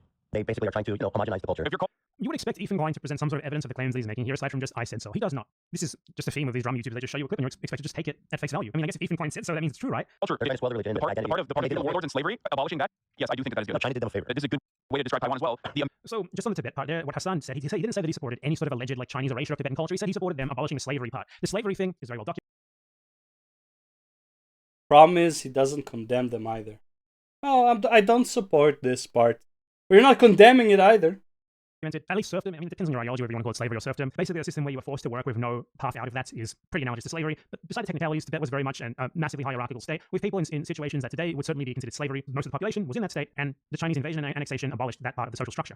And that's what Hassan is saying that he supports here. He's not saying that he supports any sort of wider cultural homogenization efforts by China. And then Hassan continues on with an analogy regarding Taiwan, which, as far as I know, I'm the one who invented it. He got that from me. So nice thievery, Hassan. Abolishing that, yes, I do think that is good. China did them a favor. This is a good way to describe Taiwan as well. The American federal government going to the fucking south and killing, unfortunately not all of them, but a decent amount of slavers and defenders of slavery. This is violent retribution from a powerful federal government government Tibet is that separate. squashed. Okay. Tibet is the south, the Civil War. Yes. And most Okay, that clip is just miscommunication. Because Hassan had moved on talking about Taiwan, and Ethan says something about Tibet. I don't think he noticed. And then Hassan doesn't notice that Ethan changed talking about Tibet, or that Ethan was still talking about Tibet, rather. And he says yes. But the analogy with Taiwan is basically after the Civil War, the nationalists lost to the vastly more popular communists, and after the war, they fled to Taiwan to form their own sort of like competing government of China. And that's where the whole Taiwan situation comes from. And there's an analogy, something analogous to that, like, what if in the US Civil War, the Confederates lost and then fled to Hawaii or Cuba or something, and they said, this is ours now, we're going to have our own, our own separate government with cocaine hookers or whatever. We're going to keep laying claim to the mainland, blah, blah, blah. I don't think that Americans would find that very acceptable. I don't think that Americans would think that such a state should be allowed to exist, and that their own country would be in the wrong for trying to get rid of it or trying to reclaim the land that they stole or whatever when they moved Doesn't away. matter. None of this matters. If China didn't want Taiwan to be there, they would have attacked it and destroyed it and took it back. But they can't. Well, or they don't, so that's all it is. That's all it is, bro. Like, it doesn't matter. Oh my god. I'm just gonna move myself here because I keep blocking him. That's basically the analogy. That's what I think Hassan was getting at, but he honestly didn't end up making much sense, and the end of that didn't make sense. But again, Ethan doesn't actually refute what he's saying. He does not talk about slavery in Tibet, try to refute what Hassan said about it. He could have at least argued that, well, okay, the slavery was bad, and it's good that they abolished that. But what still, the rest of what they do there is wrong. Maybe he can make an argument like that, but he doesn't even try. He just shows the clip and relies on the audience already agreeing with him. Disturbingly, a complete whitewashing of the Chinese genocide against their Muslim minority group, the Uyghurs. Don't they have Uyghur death camps? Is that? It's not a death camp. They were re-education camps, and they're no longer in operation. Is that according true? to the Associated Press? Okay. I saw the crazy documentary. And I don't know. I don't know the surrounding narrative or anything about it, but it was about there was doctors in the area. They would be able to procure organs. No, that's not. No. I'm telling you, they were in China. Okay, that one is like Shenyun, Like, we Falun can Gong. get you an organ from a Uyghur. But why is that really that crazy? No, Associated Press. Now, I just want to note there in that clip that all that Hassan Piker said is that there are no death camps in Xinjiang. There are factually no death camps in Xinjiang. And it's insane that Ethan would play that clip and just sort of leave it self-evidently negative about Hassan when what is actually true about that clip is it makes Ethan look like a fucking moron. Like, he just sees it. There are no death camps in Xinjiang. There's also McDonald's is actually made with 100% Canadian beef. And to those who don't know, 100% Canadian beef is the name of a company. So there's no death camps in Xinjiang because they just don't have the title of death camp. There's an encampment with big walls where there's a huge population of Uyghurs who are just taken there. But it's not really a death camp because we just don't call it that.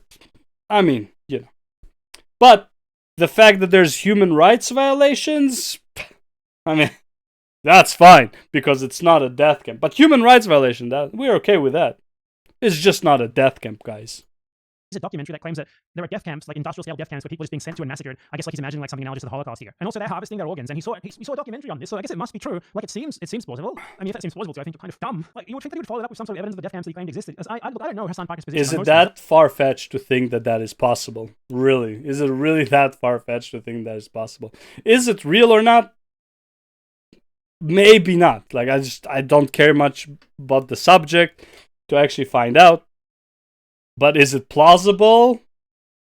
Yeah, it's plausible. Let's be real. It is possible.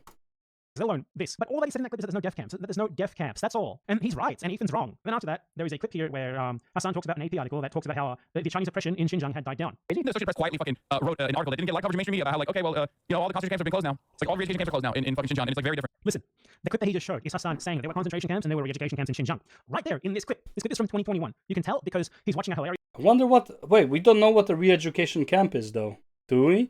I thought we don't know what a re-education camp is. So how come the China had re-education camps for the Uyghurs, but we don't know what that means?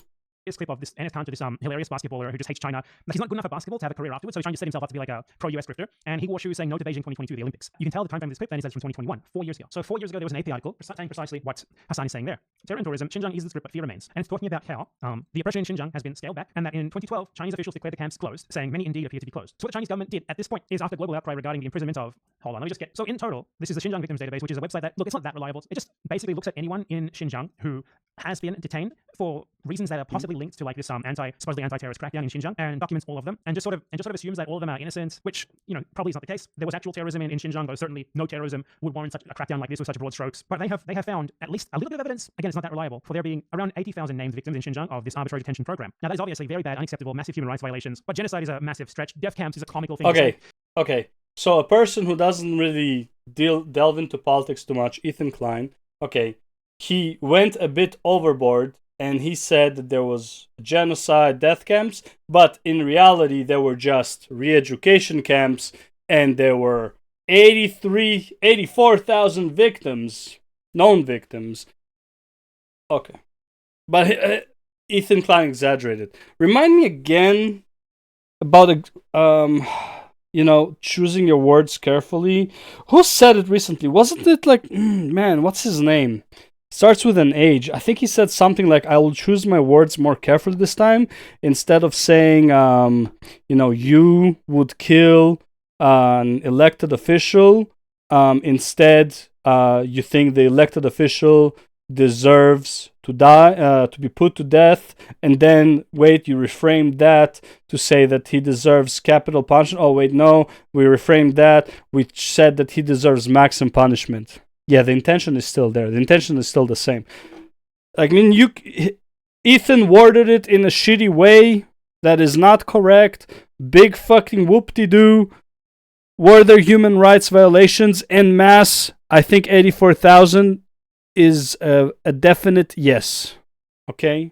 So, did Hassan defend China? Sorry. I asked the wrong question. Did Hassan say China is evil for doing it? He could have. I never heard him say it. I still believe to this day that Hassan loves China. But hey, if you can link me something in the comments that proves me wrong, that Hassan actually doesn't like China because of what they did, or at all, please, I don't mind being corrected. As far as I know, Hamas Spiker loves China.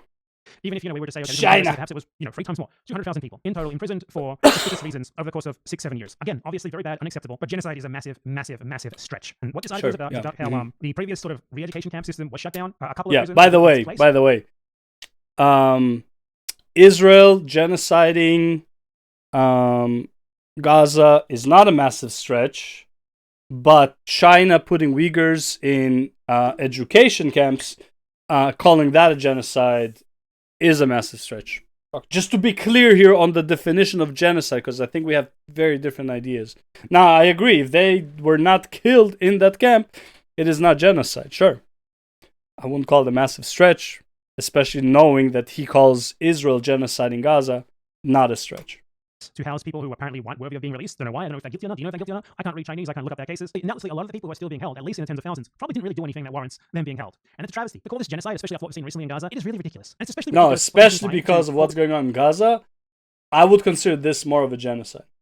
Because these guys are completely innocent. This genocide so easily, given the fact that he supports the existence of Israel. Israel is a country that for its entire existence has done to Palestinians what Ethan Klein thinks that China does to Uyghurs in Xinjiang. The very No, it hasn't. No, it didn't detain Palestinians for no cause in re-education camps. Let's see. It told the Palestinians of the land that they could stay if they wanted to on their land. They chose to leave. So that didn't happen. Okay. So they gave them the let's see. What else? Oh yeah, they gave back Gaza for no reason, realistically, other than like some probably world pressure. There's no real reason to give Gaza back, but they gave it back for the sake of peace. They also gave the West Bank back for the sake of peace. They gave back Mount Sinai for the sake of peace. Yeah. When did they put Palestinians in re-education camps? Now, are there Palestinians in jail? Sure, terrorist supporters. One of the worst terrorists is, I believe, currently in prison. I know they were trying to make a deal to release him for like 1,000 people or some shit. Like, it was fucking crazy. I don't see the comparison. I'm sorry.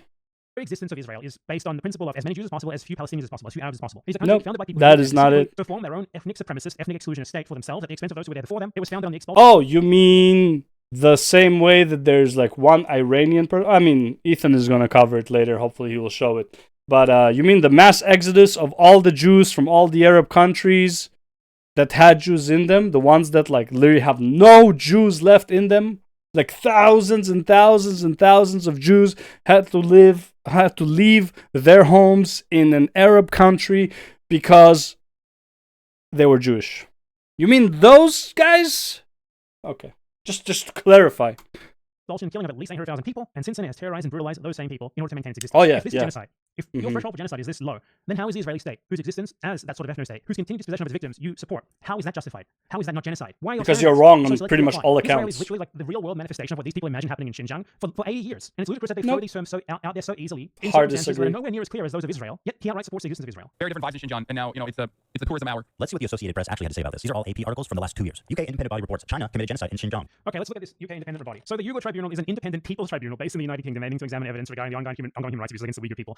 Let's make clear what this actually is, okay? The Uyghur Tribunal was an initiative of this organization called the World Uyghur Congress, which is partially funded by the NED, aka the US government, and it's literally just a fake court that they made up in order to declare that China did genocide, and then the court declared that China did genocide. Incredible source, Ethan Klein. Amazing, good work. China sanctioned a US research firm and 2 individuals over a report about the human rights violations in Xinjiang. I just want to note here, this is human rights violation. There have absolutely been human rights violations against Uyghurs and Kazakhs in Xinjiang, also against other minorities there. But human rights violations is a lot different to genocide, okay? Even the original claim was there were death Is camps it where though? Uyghurs were getting Because mass from organ- what I understand, for you, it's exactly the same thing when talking about Israel.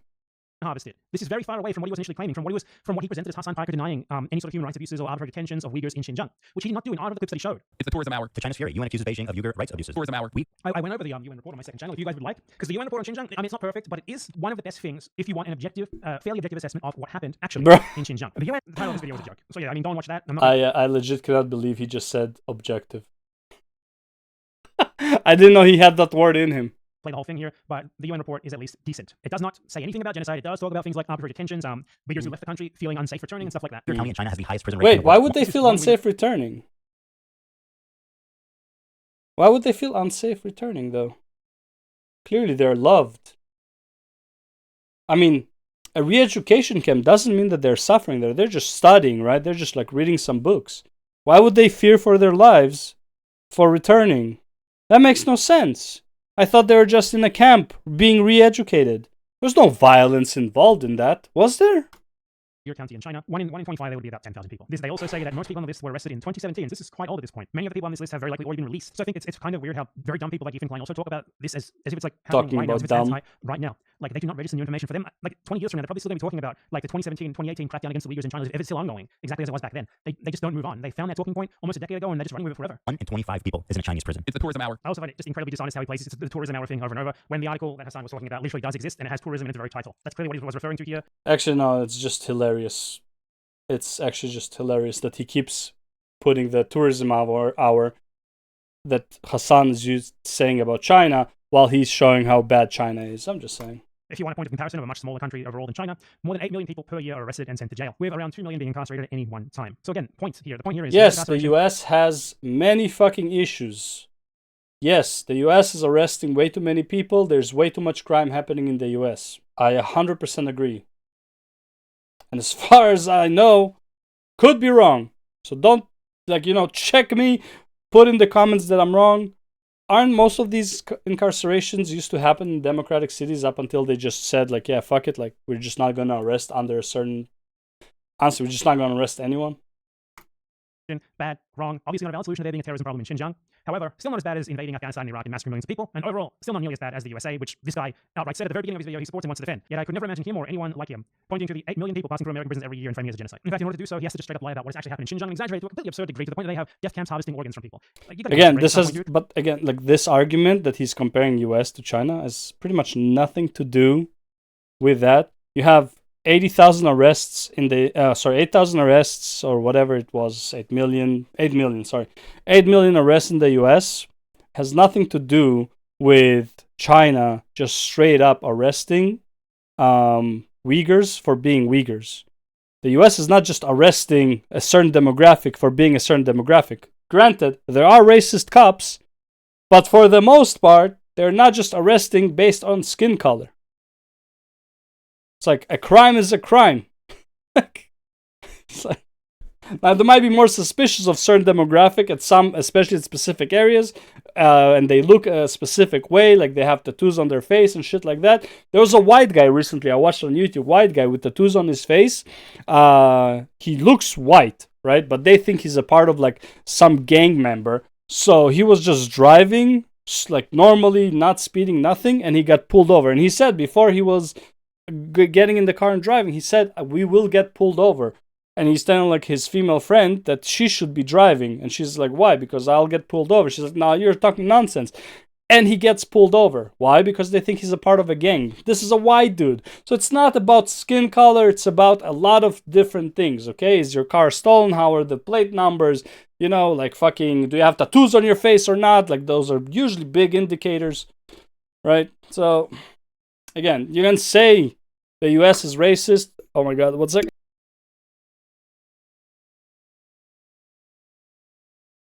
Oh, that was a good one. Woo. Cleared it out right away.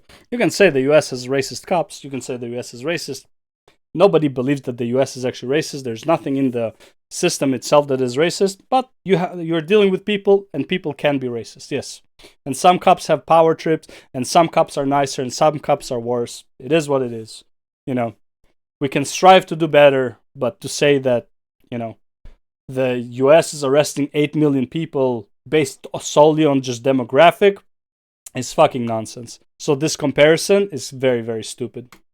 Come on. 48 Uyghurs detained in Thailand for almost 11 years on hunger strike who protest their imminent deportation to China, where they face imprisonment or execution. This is 48 Uyghurs detained in Thailand for almost 11 years. So they've been in Thailand since before this Uyghur repression in Xinjiang even actually began. They've been there since what, like 2010-ish? Because I'm assuming this is a fairly old article. It was a couple of years old. And they face imprisonment or execution, I guess, according to them. But again, this is so far from the original claim of death camps and organ harvesting. Some Uyghurs trying to avoid reputation claim that they will be imprisoned or executed if they go back to China. They have been in Thailand since before the supposed Uyghur genocide began, and they say that they could face imprisonment or execution. They say that, trying to avoid deportation. How is this proof of there actually being death camps that are harvesting organs in Xinjiang, Ethan Klein? How is this proof that Hassan denying that? That's the only thing that you have said. It's just, that has nothing to do with that. From my understanding of this argument is that Uyghurs have been oppressed for the longest time. That's literally all it is. This Thailand has nothing to do with like China. Like 48 Uyghur detained in Thailand for almost 11 years are on hunger strike to protest against imminent deportation to China. Wait, did I just...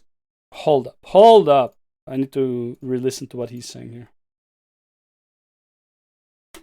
Like, you got to give us a break. It's their imminent deportation to China, where they face imprisonment or execution.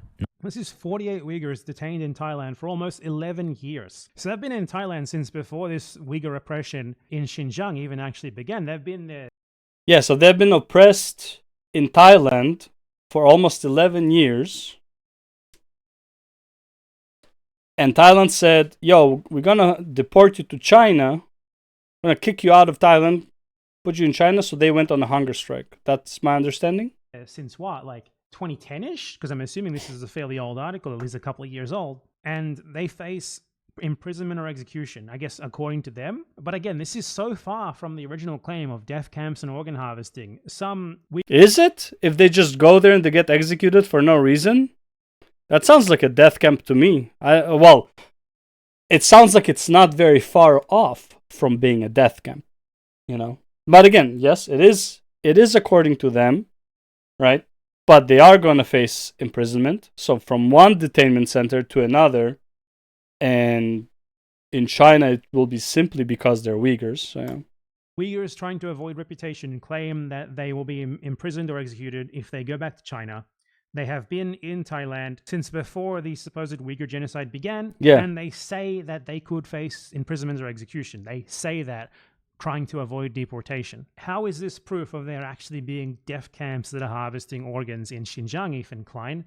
How is this proof that Hassan denying that's the only thing that you have said, that you said that he denied, is wrong?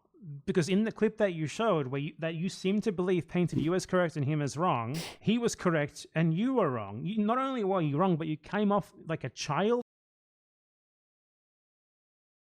Am I taking crazy pills? These guys are afraid for their lives. They'd rather stay in Thailand and go on a hunger strike instead of going to China because they believe they will be imprisoned or executed. And this is not working in the benefit of Ethan's argument that there are death camps in China for Uyghurs. Now, are there or not is not even the question. Is this supporting Ethan's argument? Yes. What are we talking about here? This is supporting Ethan's argument. They are afraid to go to China because they think they will be killed. And they were already imprisoned or detained in Thailand for 11 years. And they're afraid to go to China because they think they might be killed. Is there death camp or not? Maybe these guys are misguided. Yes, maybe there aren't death camps, and they were just misguided. But they believe it. That's why they go on a hunger strike. So how does this not benefit Ethan's argument?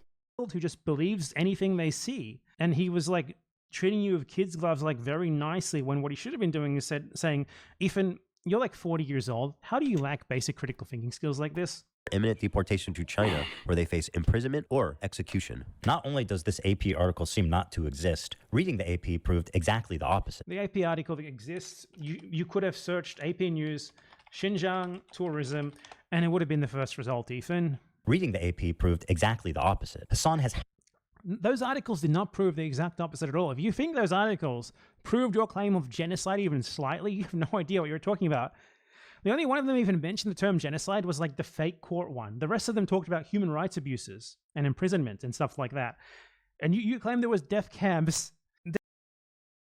They literally said the standard for people like him in genocide was literally when Israel had imprisoned Palestinians who are like, the argument was believed that they are terrorist supporters or terrorists. People were already calling for that Israel's committing genocide just by imprisoning them. So, like, him talking about it is just like fucking absurd to me. Death camps and organ harvesting. happily eaten up the Chinese propaganda on this and has regurgitated it to his mainstream audience. I mean, you're just straight up reporting uncritically spouting insane Falun Gong propaganda yourself. What Hassan said there is not Chinese propaganda at all. There's not death camps. There's not organ harvesting. He did explicitly say there was re-education camps and stuff like that. And he did cite a really existing AP News article about the crackdown winding down post-2019. If he was eating up Chinese propaganda, what he would say to you, because the Chinese line on this is, no, there's no internment camps. What there are is vocational training camps where we give marginalized Uyghurs opportunities to better themselves. And all of them are there voluntarily. That's the Chinese propaganda line on that. So what he's saying is not even close to that. You're just bullshitting. Why is he defending China's genocide of their Muslim population? As I've been saying, and as I'm sure I will reiterate a lot, Ethan is just sort of relying on his audience being very dumb. Because Hassan did not deny repression in Xinjiang there. What he said was there's no death camps, and then he said the camps, like the repression system has wound down. Both of those points are true. And then the articles, like the headlines that Ethan provided with zero analysis, zero critical thought, even taken at face value, do not even remotely prove his initial claim, not even close, of like death camps and genocide. He kind of just relies on his audience believing that there is like this mass genocide in Xinjiang, like Uyghurs are being rounded off the streets like Jews during the Holocaust and stuff, and being massacred in gas chambers or whatever. They weren't massacred in gas chambers, but they were. He feels like he doesn't even need to argue against it, you know? Because that's who this video is for. It's for people who already uncritically believe everything that he himself uncritically believes. So he doesn't really feel any need to justify himself. He's just used to arguing from this position of like believing what like 80% of Americans already uncritically believe just because they've seen it said sort of nonchalantly in the media and they never really thought it. Now, technically, I agree with him on this point. I agree overall on the point that's like most of the people are not gonna know their own research and whatever, and they're just going like a content creator like me can just talk out of his ass with showing no proof, and people will be like, well, okay. Especially like the bigger you are, the more credible you are, because like, you know, people like if you're big means people listening to you means you're likely to be telling the truth kind of thing. Like that's like, I don't know what that bias is called, but that happens, right? So yes, I agree with him. This is likely what Ethan is doing, but at the same time, it's an hour 40-minute content nuke. If he provide context for every little claim that he made that technically does support his claim, this would have been a 5-hour content nuke. I think that would be a bit too much. What about whether it's true or not? It's an argument purely from the status quo, and it's pathetic, sad. It's just purely making statements based on the knowledge that a lot of his audience is just going to eat them up because they also just uncritically believe in whatever the sort of hegemonic status quo positions are. Makes sense if A, he's being paid, or B, he has the political complexities of a 5-year-old. I know that is just so fucking ironic, man. Like, come on. So it would only make sense to deny that there are Uyghur death camps where they harvest organs if you're being paid. It would only make sense to say that there is. Again, I love that he keeps regurgitating the point that it has to be the extreme case scenario that Ethan said. Just agree that's like, okay, let's agree. Ethan Klein said there is, with no proof, that there is genocide of Uyghurs. Okay, that is wrong, sure. Let's stick to the human rights violation, which is, you know, is not as bad, but it's still within the same category. Okay? Let's use this argument as if Ethan said that there's just human rights violations. Would his point not be correct about Hassan? Like, that is the argument you want to be following now.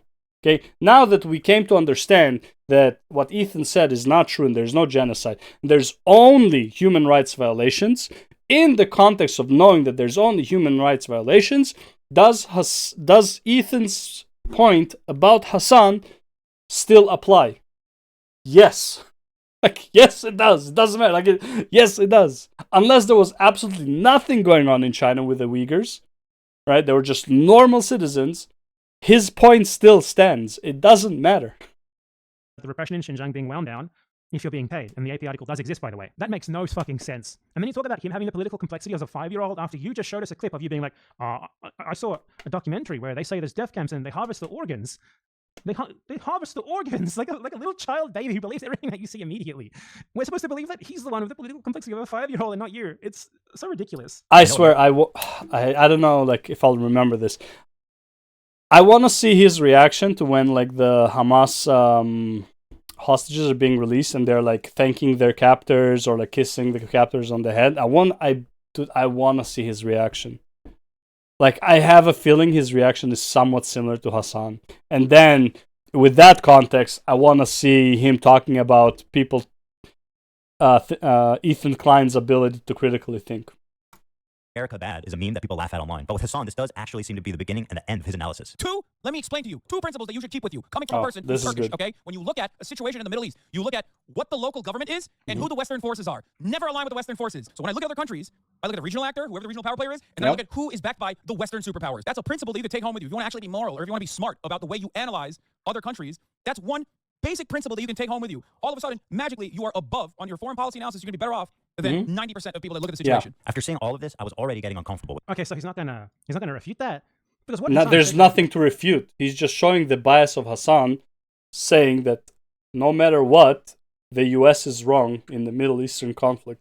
There's, like, what's he going to refute? There's nothing to refute. It speaks for itself. Broadly correct. And he wasn't saying that you're always going to be right. Nor did he say that you should support the anti-Western forces. What he said was that you should... No, that is exactly what he's saying. That is exactly what he's... Okay, sorry. Not exactly what he's saying. Exactly what he's insinuating. He is clearly stating that the US forces, 90% of the time, are going to be the wrong ones. Right? Let's watch this again, okay? This time in 1x speed. Okay, let's see what Hassan actually says in 1x speed. This actually seemed to be the beginning and the end of his analysis. Two, let me explain to you. Two principles that you should keep with you, coming from a person who's Turkish, okay? When you look at a situation in the Middle East, you look at what the local government is and who the Western forces are. Never align with the Western forces. So when Never align with the Western forces. It doesn't matter that what's called Lebanon has a shadow government run by Hezbollah. It doesn't matter that Syria doesn't even have a government. It's literally just run by Hezbollah and Iran, essentially, right? The Western forces, though, are the evil ones there.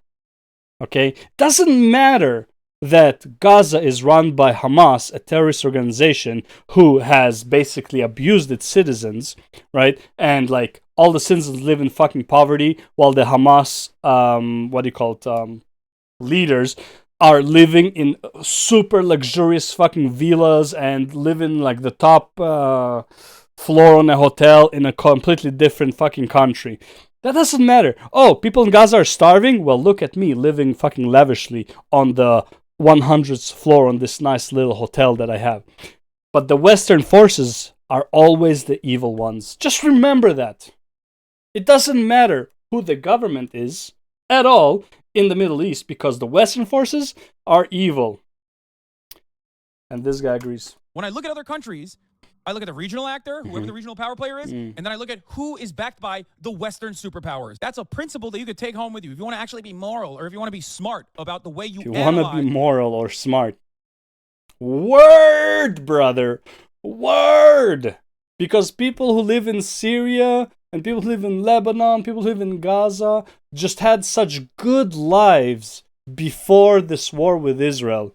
They were just living at the top of the world. The people who lived there would take 3 to 5 trips worldwide, all over the world, man. They live so lavishly. They go home, they have a little maid that, like, just does their, like, fucking legs. They had, like, fantastic lives before evil Israel and the US came and started, like, retaliating against them for no reason. They were living so good. Man, Iran, for example. Oh, Iran civilians are living so fucking good. I remember the pictures, like the black and white pictures.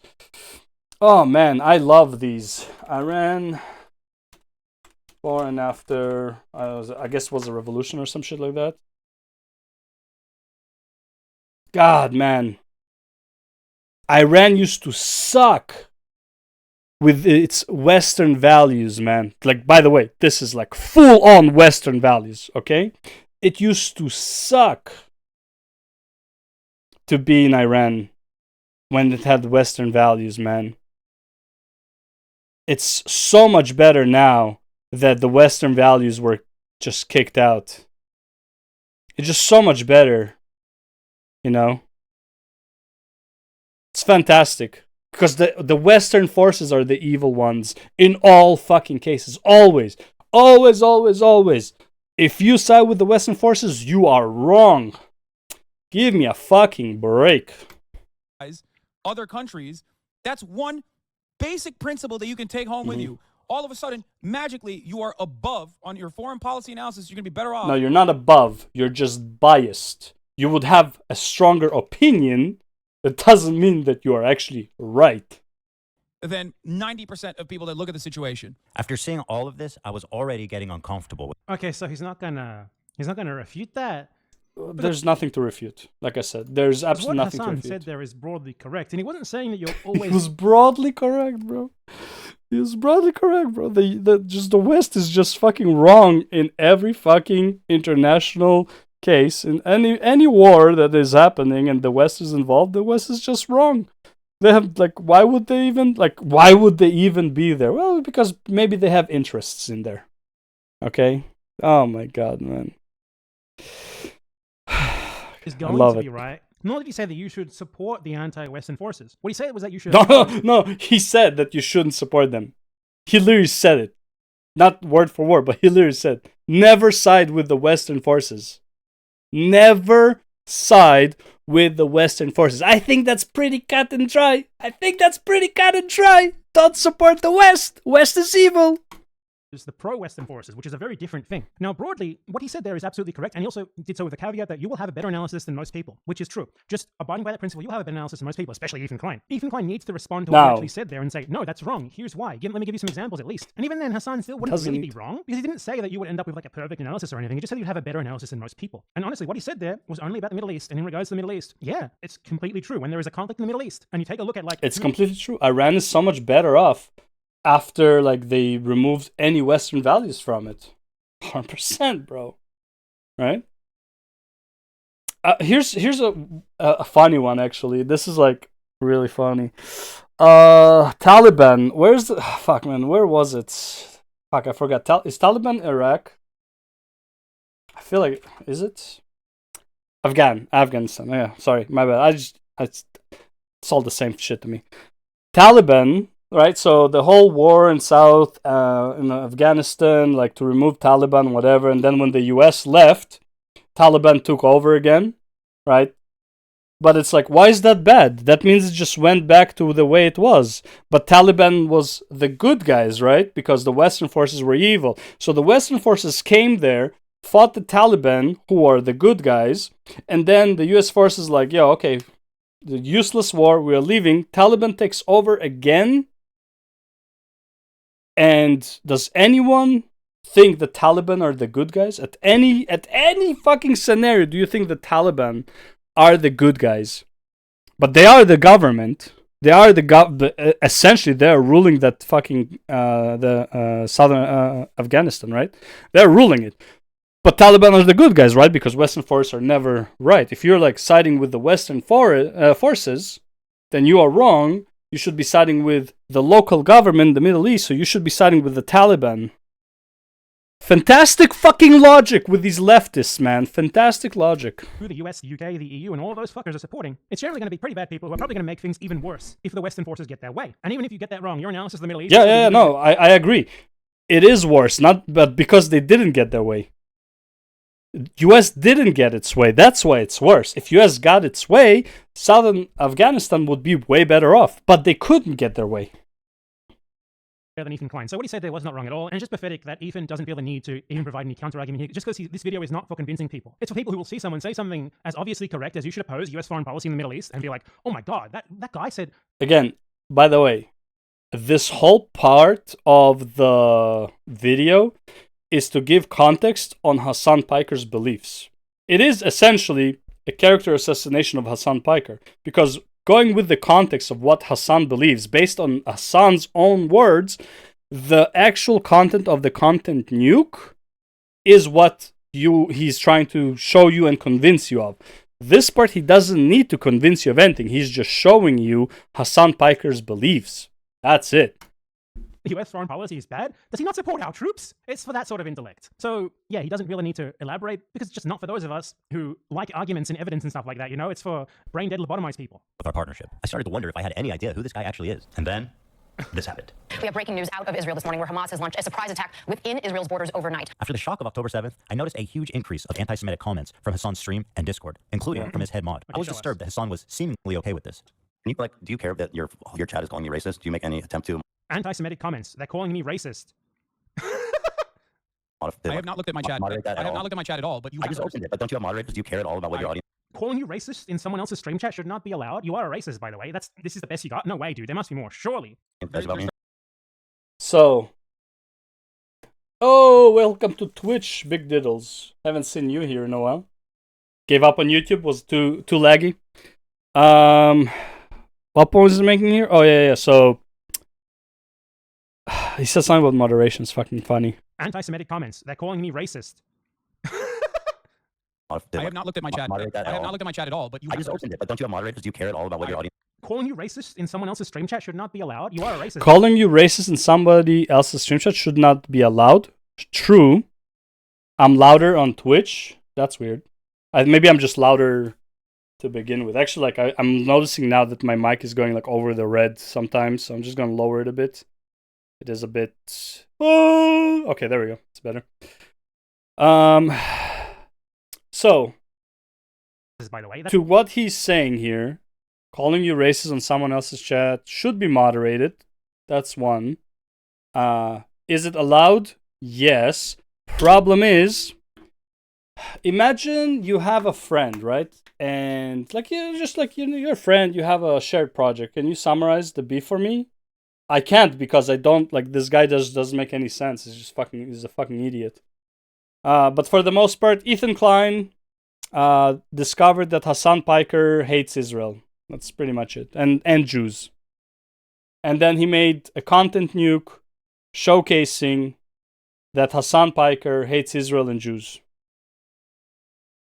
Pretty much, you know. And then also he made a part of it about Twitch. Okay, him and everyone else, big dick. Yeah.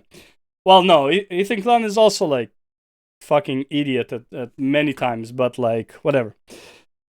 The whole point is focus on the arguments, not on the people. But either way, right? So what, to his point, right? Where he's saying that Hasan's chat is calling Ethan racist. The problem is not that Hasan's chat is calling Ethan racist or Nazi or whatever and all that stuff. Give me a second.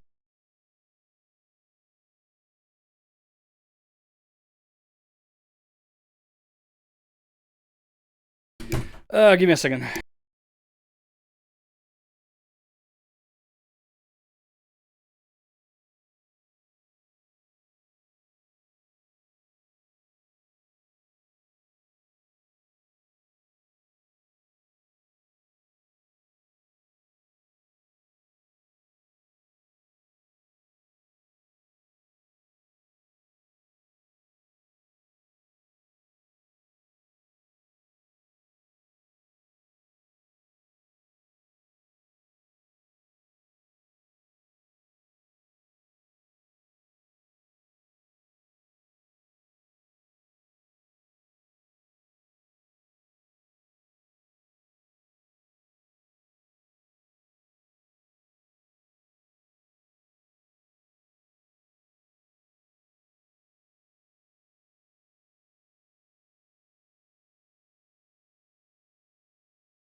Oh fuck. Yeah, where were we? Yes, so imagine you and your buddy have like a side project online, right? And you have like viewers, right? And then, but you also do your own thing. And then people come to your thing and talk shit about your friend. And you don't care and you're not moderating it. Does that sound like something reasonable to do? That sounds like fucking piece of shit fucking way to be as a friend. That is very, very shitty behavior.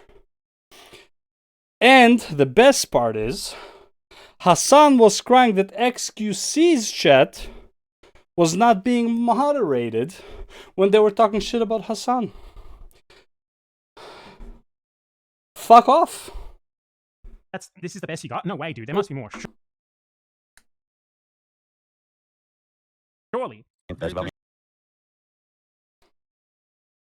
I have my sound now.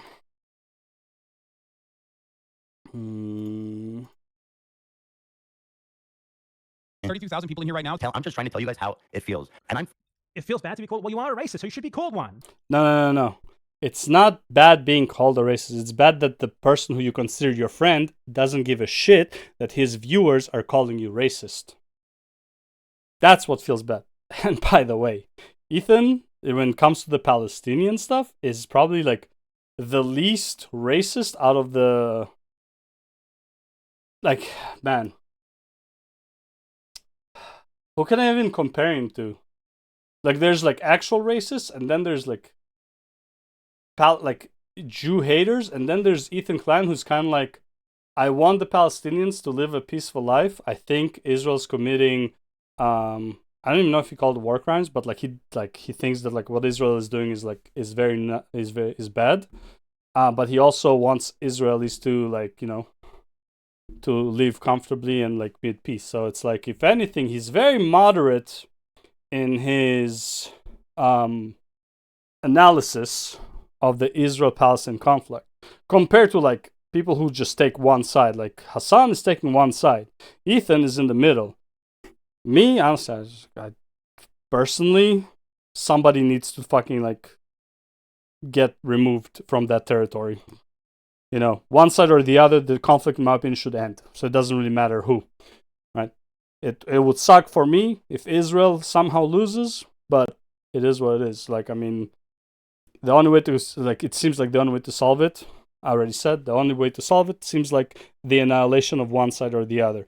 And by one side, I don't mean like all the Palestinians. I mean like the ideology and actual Hamas, right? They need to be removed from the territory completely, with absolutely no way to interact with that territory. Take it as you will. That's my position. And then you have people who are like, you know, death to all Palestinians. Like, there are people like that. So there's levels. I personally don't think he's more than like a very, very centrist in his opinion. It's just that he said that it's because he didn't say death to all Jews and death to Israel. He didn't say that, therefore, apparently he's a racist. Fucking shocked that you don't care that people in your chat are saying, who the fuck is this child? Ethan, I love you, but You are a Zionist fuck. That's not anti-Semitic to say. But there's only Again, this has nothing to do with the argument. His argument is that Hassan doesn't care. That is the argument. See, now he's taking shit out of context that he's blaming Ethan for doing. I can How do. can you be surprised? Why don't you ban these people for calling me things that I actually am, like a racist and a Zionist? He sure provided evidence. Because that's what friends do. At the very least, he would ask them to stop doing it. At the very least. And if they don't, he would ban a few to make an example. Like, duh. That's what friends do. Of anti-Semitism here. When your Discord is literally full of fucking... Ethan, I love you, but there's only so much I can do if you're making that By argument. the way, his moderators are making those comments as well. He can easily talk to his moderators and tell them not to do it. At the very least, hey, listen, you can do it on your own stream, but when it comes to like my Discord and my chat, please, none of that here. He could easily do that. But he doesn't. Why? Because he doesn't give a fuck. He's not a friend. that, right? Like Hassan's chat had been calling me a Zionist, baby-killing genocider. If you're a Zionist, which you are a baby killer, as Israel massacres babies on the regular. That's simple. You support Israel, you support genocide. Massacring babies on the regular. They literally just walk into people's homes and kill the babies. They kidnap babies from the Palestinians. They put them, like, they keep them as hostages, and when they're tired of them, they bash their skull in, right? Oh no, wait, that's what the other side does. Oh my, how could I mistake them? I'm sorry. It's like, they're just so similar in so many ways. Israel is innately a genocidal project. How? Simple. Israel is a country formed as part of a long-planned settler colonial project that was always based around getting rid of the people who were there beforehand and replacing them with a Jewish ethnic majority. This is something that's necessarily genocidal because the people who were there who were always there. You mean the people who were, again, and this is only because they like to bring the argument of, oh, well, we were here first. Well, then the people who were kicked out of that area before that, who were kicked out into Europe, and they were being called Israelites up until they became Jews, right? They weren't from Israel. The term Israelite just appeared out of thin air, right? The only reason I'm using this argument, which by the way I don't think is a good argument, but the only reason I'm using this argument is because people like this idiot think that, oh, because, you know, before 1948 it wasn't called Israel and now it's Israel, so they stole the land, then motherfucker, the land was already stolen. They stole the land that was stolen by the UK, by the, what do you call it, Yemen, by fucking Rome, right? Like, they just stole it back. This argument of like whose land is it? It's like whoever can protect it, bro. If Israel can't protect it, it's not their land. That's it. Need to be dealt with, aka their culture, their society, everything about them needs to be at least removed, if not outright deleted from the planet. Ergo, Israel is innately genocidal. Ergo, if you are a Zionist, which you support the existence of Israel, there's actually no argument that any Israeli, anyone in power in Israel, believes anywhere near this level of fucking mental decay. Okay, nobody in Israel I'm sure there are. Nobody in power in Israel is actually running or saying these things. If you're a Zionist, which you are a baby killer, as Israel massacres babies on the regular. That's simple. You support Israel, you support genocide. Israel is innately a genocidal project. How? Yeah, simple. Sure. Israel is a country formed as part of a long-planned settler colonial project that was always based around getting rid of the people who were there beforehand and replacing them with a Jewish ethnic majority. This is something that's necessarily genocidal because the people who were there beforehand need to be dealt with, aka their culture.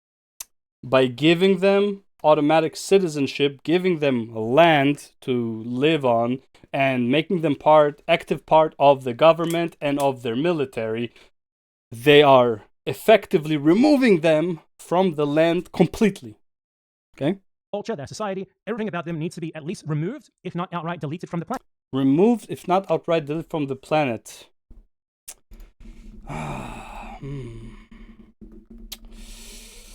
Man, who has that?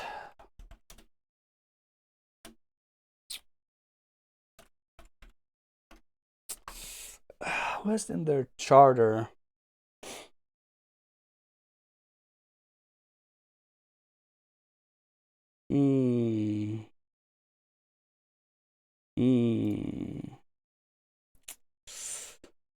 The political slogan, the Houthi movement, Zaidi Shia, revivalist, political and military organization in Yemen. Its God is the greatest, death to America, death to Israel, curse be upon the Jews, victory to Islam. Yeah. Can someone show me any Jewish or Israeli scripture that is believed in mass, believed at all, of death to Islam, death to, the Houthis, death to Palestine? Like, someone show me that, I don't know, like, I cannot remember ever seeing something like that from the Jewish side that calls for literally the death, not of just Israel. Curse be upon the Jews, all Jews, regardless of Israel. So this movement, which is the Houthi movement, is literally death to America, which again could be death to like the land, the ideology. That's fine. Death to Israel, death to the land, the ideology. Okay, right? Curse be upon the Jews. Curse be upon the Jews. Yeah, I don't know if I can, like, how can I slice it and be very, like, you know, very generous in the understanding of this, other than they just want the Jews to suffer. All Jews, regardless if they believe that, if they're Zionists or not. You know, the New York Jews that don't believe that Israel should exist.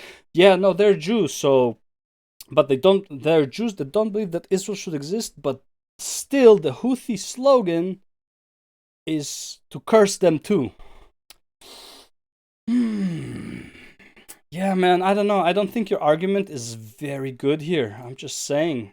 I think it's a very bad argument. Ergo, Israel is innately genocidal. Ergo, if you are a Zionist, Yeah. you support the existence of Israel. Israel is the genocidal one. You are a Zionist, you're a genocider. Calling your baby killer is fine too. Why not? You support a baby killing ideology. What's wrong with that? This is your example of anti-Semitism. People saying things about yes, you, like Israel is the one who supports the baby killing ideology.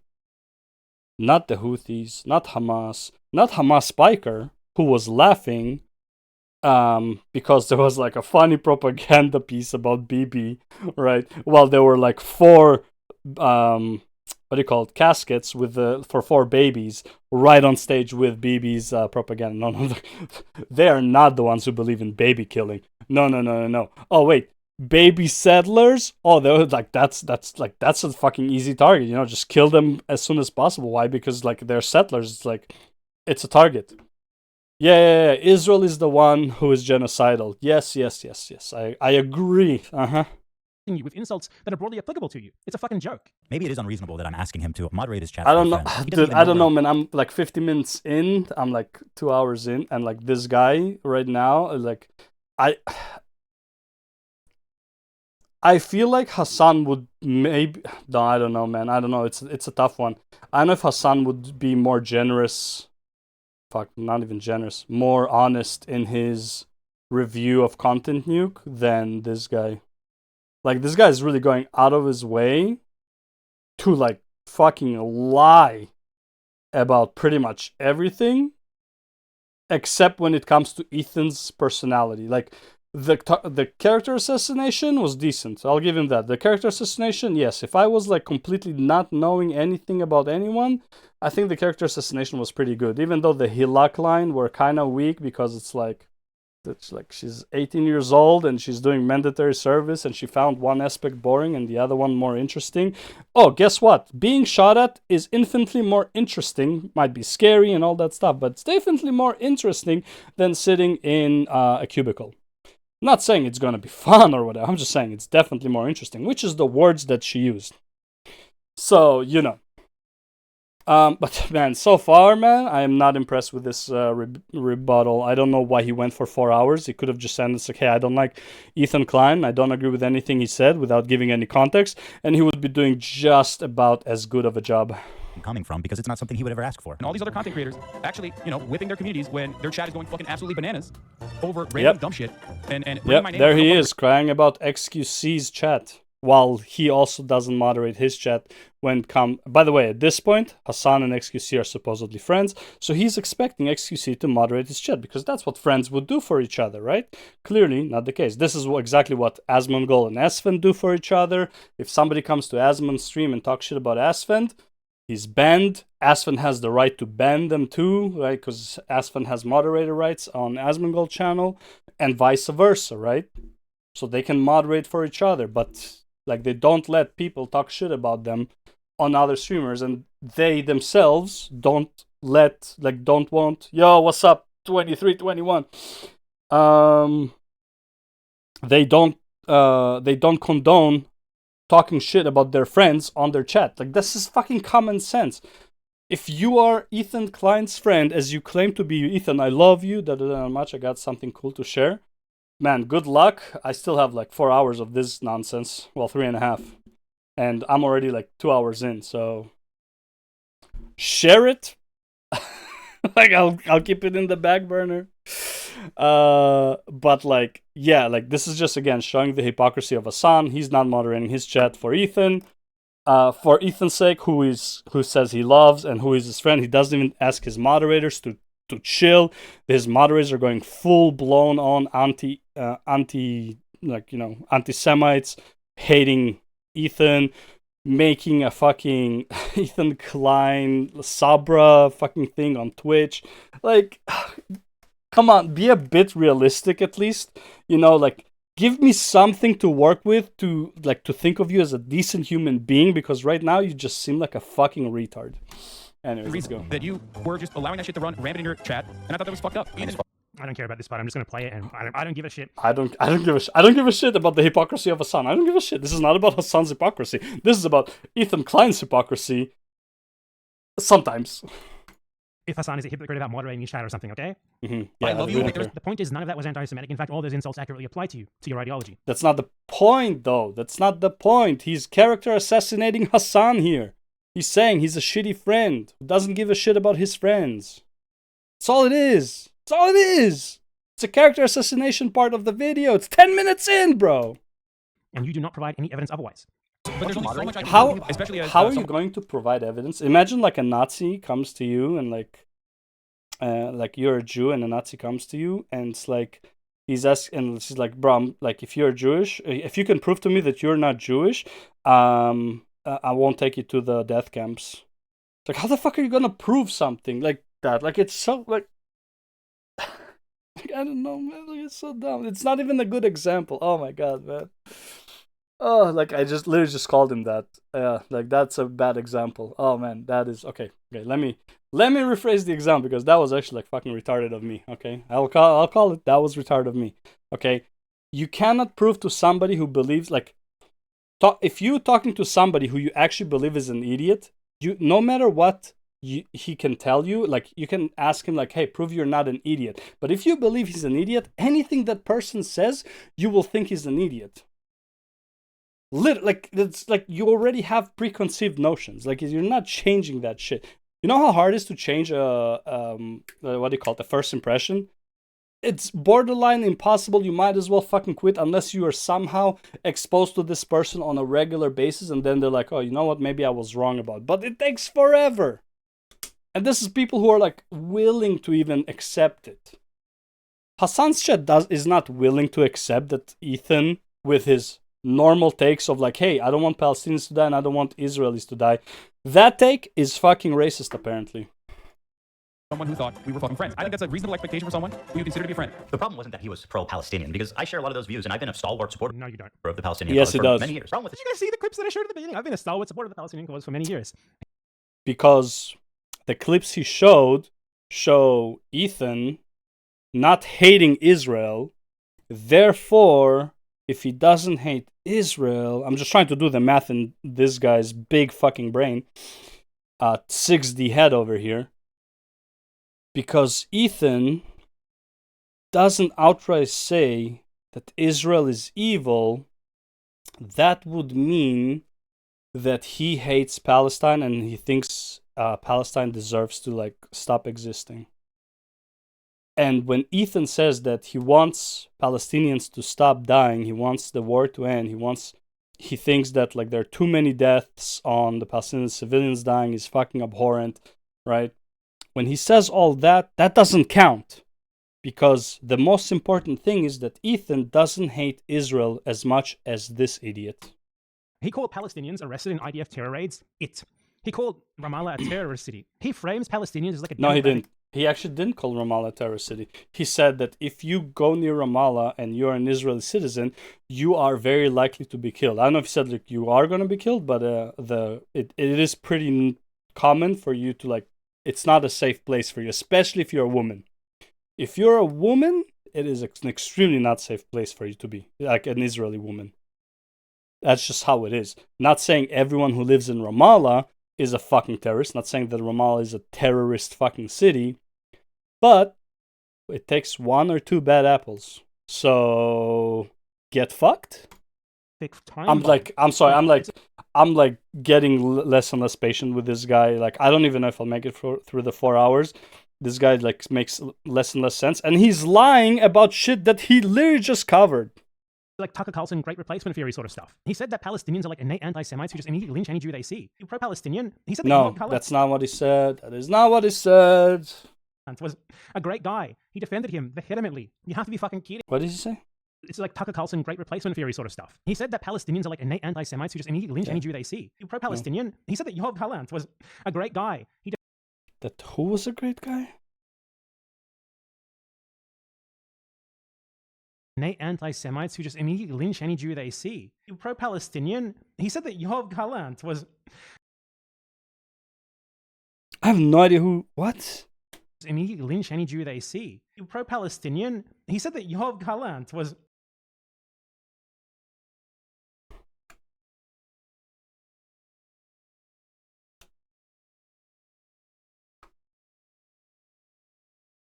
Okay. Yoav Gallant, okay.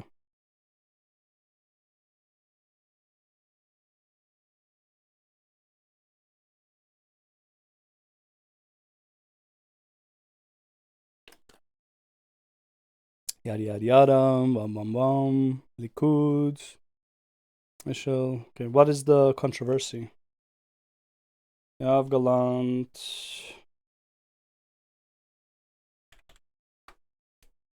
One of the key allegations of the International Court arrest warrants for Gallant and Netanyahu was the use of starvation as a weapon of war.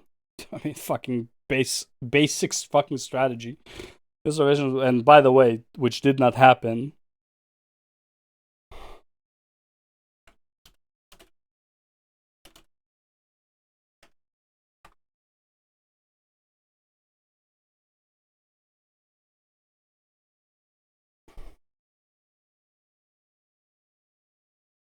نمون في غزة. تعالوا معي. السلام عليكم. February 24. أنت نور الله فجرا جئت بعد أجواء بالثوب أول مرة أحس لبني آدم. أعلاك قدرا يا إمام. Yeah, no, they're starving. Yeah, no, they're starving. I believe it. They're starving. Yeah. Starvation. Yeah. No. Yoav Gallant. Yeah. Evil man. He starved Gaza. They're all dying of starvation. A great guy. He defended him vehemently. You have to be fucking kidding me, dude. You are not pro-Palestinian. You don't know what pro-Palestinian is, and you want to reframe what it is to not be pro-Palestinian at all. Hassan's coverage, and a lot of people like him, was their complete lack of empathy for the Jewish people who were by the way, slaughtered. He's saying that he defended Yoav Gallant vehemently, offers no context for it. Like, he doesn't offer the video. Everything else he said about him, again, if you're one to make this video about like lack of context or context taken out of, show the context, I guess. Yeah, just show it. By Hamas. The Jewish people, you know how he changes Israeli to Jew. This is a crude tactic of emotional manipulation commonly employed by Zionists. What he does first is by Zionists. Nobody else does this. Only the evil Jew. The evil mountain Jew. To change the equation. He wants to change what is actually happening in Palestine, which is settler colonialism in the name of Jewish supremacy against Palestinians. Yeah, now, Jewish supremacy. Yeah. Jewish supremacy. The Israeli believes that they are they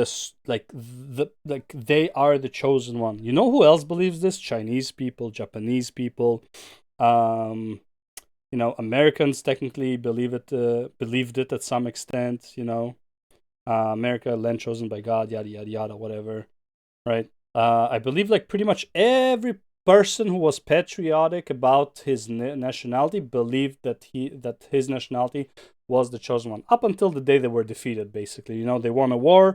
Oh, God was with us because we are the chosen ones. Yada yada yada yada yada. Okay, but this is a Zionist only train of thought. Which, by the way, I'm not even saying that anyone in Israel actually thinks that. But fuck it. Let's assume they do. So that is the logic.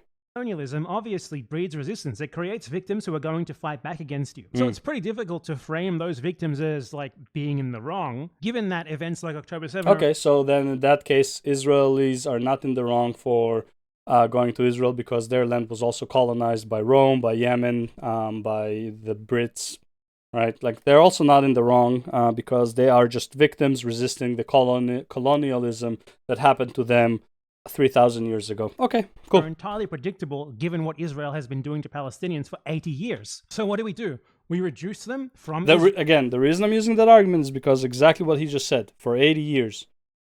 Okay, so what is your solution? Do you want... Israel's not going anywhere, so is your solution to just, like, kill the resistance? I guess you're siding with Israel then. Oh, diplomacy? Well, clearly that doesn't work because the only diplomacy that is acceptable is death to the Jews. Let alone death to Israel and America, but death to the Jews too. So, I mean, that's quite the diplomacy. Israelis from settler colonists to just Jews. Jews evoke this image that most people... What were they called before they were called Jews? Ah, yes, Israelites. And why, like, oh, you want proof? Israelites.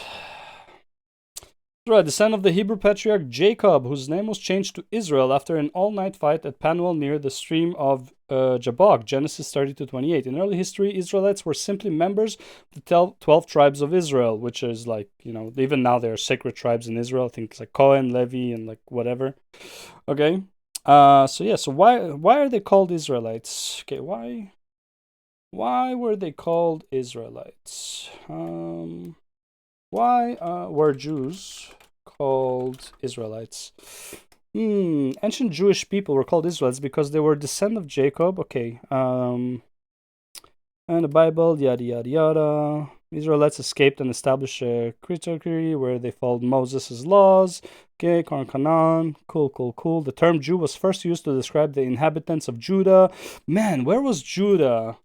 Where is Judah on the map today? Judah. Oh my God, it's called Israel? Wait. What? Are you telling me? Wait a second. Wait a second. Okay. Ancient Jewish people were called Israelites, okay, and escaped and established. Yeah. Okay. Yeah. Where was it? Israelites were known as Israelites to distinguish them from the southern kingdom of Judah, after the establishment of two independent Hebrew kingdoms. The term Jew was first used to describe the inhabitants of Judah. Okay, so the Jew is describing the inhabitant of Judah. Kingdom of Judah was located in the Judean mountains in the southern Levant, which is now part of Israel and Palestine. Okay, yeah, sure. In Palestine, okay, even though Israel rules there. Interesting. Kingdom of Judea, often called the Kingdom of Judah. Hold up. Where is it? Kingdom of Israel, Kingdom of Judah. And the Jews are from here. God. And then you have the Kingdom of Israel. Then you have the Israelites, who were later called the Jews. Man, somebody make sense out of this to show me that they are not the original inhabitants that were colonized. Yeah, man, I don't know. Oh, but this was 3,000 years ago. Okay, well, this was 80 years ago. Okay, when do we draw the line? How long should Israel exist until this this arbitrary timeline is like cut? You know, it's like, is it 100 years? So it's like, so in 20 years, you're telling me that the war will like automatically stop because 100 years has passed and it's like at that point they're not colonizers anymore? Well, that can't be the case because Americans are still colonizers to this day. I guess we're going to have to make it a 3,000-year journey with Israel until they're no longer colonizers, right? It's such a dumb argument. Have in their head of a Jew, because most people have never met a Jew in their life. They don't really know anything about Jews. Evoke the image that they have in their head of like concentration camp. What? A Jew in their life. They don't really know anything. Evoke this image that most people have in their head of a Jew, because most people have never met a Jew in their life. They don't really know anything. Most people have never met a Jew in their life. I guarantee most people have met a Jew in their life. What, do you think Jews are fucking mystical creatures? What do you mean never met a Jew in their life? Go to any school, there's probably a Jew there. Like, there's at least one Jew in the school. Any school. Just fucking pick at random. Except for like Arab countries. Thing about Jews. Evoke the image that they have in their head of like a concentration camp in Schindler's List. To reframe the situation entirely from a downtrodden people reacting to 80 years of settler colonial oppression into just Jews being massacred for being Jews and nothing more. Now, October 7th is a million times more complicated than what people like Ethan try to frame it. I suggest you see, if you want a very detailed outline of precisely what it actually was, what actually... Precisely. Most Western people have. Like, bro, let's be real. Yeah, like humankind is a colonizing fucking endeavor, and it's ongoing. We may have like a stalemate right now, the most stalemate we ever had in like fucking in our existence. But humans are colonizers, like just by default. It's like it comes with the territory. Happened, why it happened, how it happened. It's like go to like a restaurant, sit at a table, and then like some random guy will come and try to like make you leave, right? And tell me that you're not gonna fight the person that wants you to leave, right? It's like, oh, you're colonizing this table. Oh, I'm going to defend my table. You're colonizing it. Check out this video, the Gaza Ghetto Uprising by Rev N. Reeve, who is an Israeli anti-Zionist, or former Israeli anti-Zionist, I should say. He probably doesn't want to be called an Israeli anymore. But it is an excellent video that goes over everything regarding what actually happened on October 7th, that absolutely destroys the narrative of people like Ethan Klein.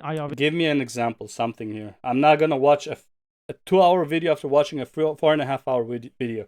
Don't tell us like, oh, this guy covers it. People see it's 2 hours and nobody's going to watch and they're just going to take your word for it. Why? Because you treat your audience like Ethan treats his. It's already a 4-hour video, man. You might as well have shown like a part of this that proves your point. Obviously, not going to go over it all here. It's 2 hours long. But this simplistic obviously. Framing that Ethan Klein needs here in order to be in the right of just like... Okay, what is the... under what circumstances is it okay to go into a civilian's home and murder babies? Or kidnap babies and then murder the babies in captivity, and then lie about it to say that Israel actually killed them in like some strike, and then getting disproven, right?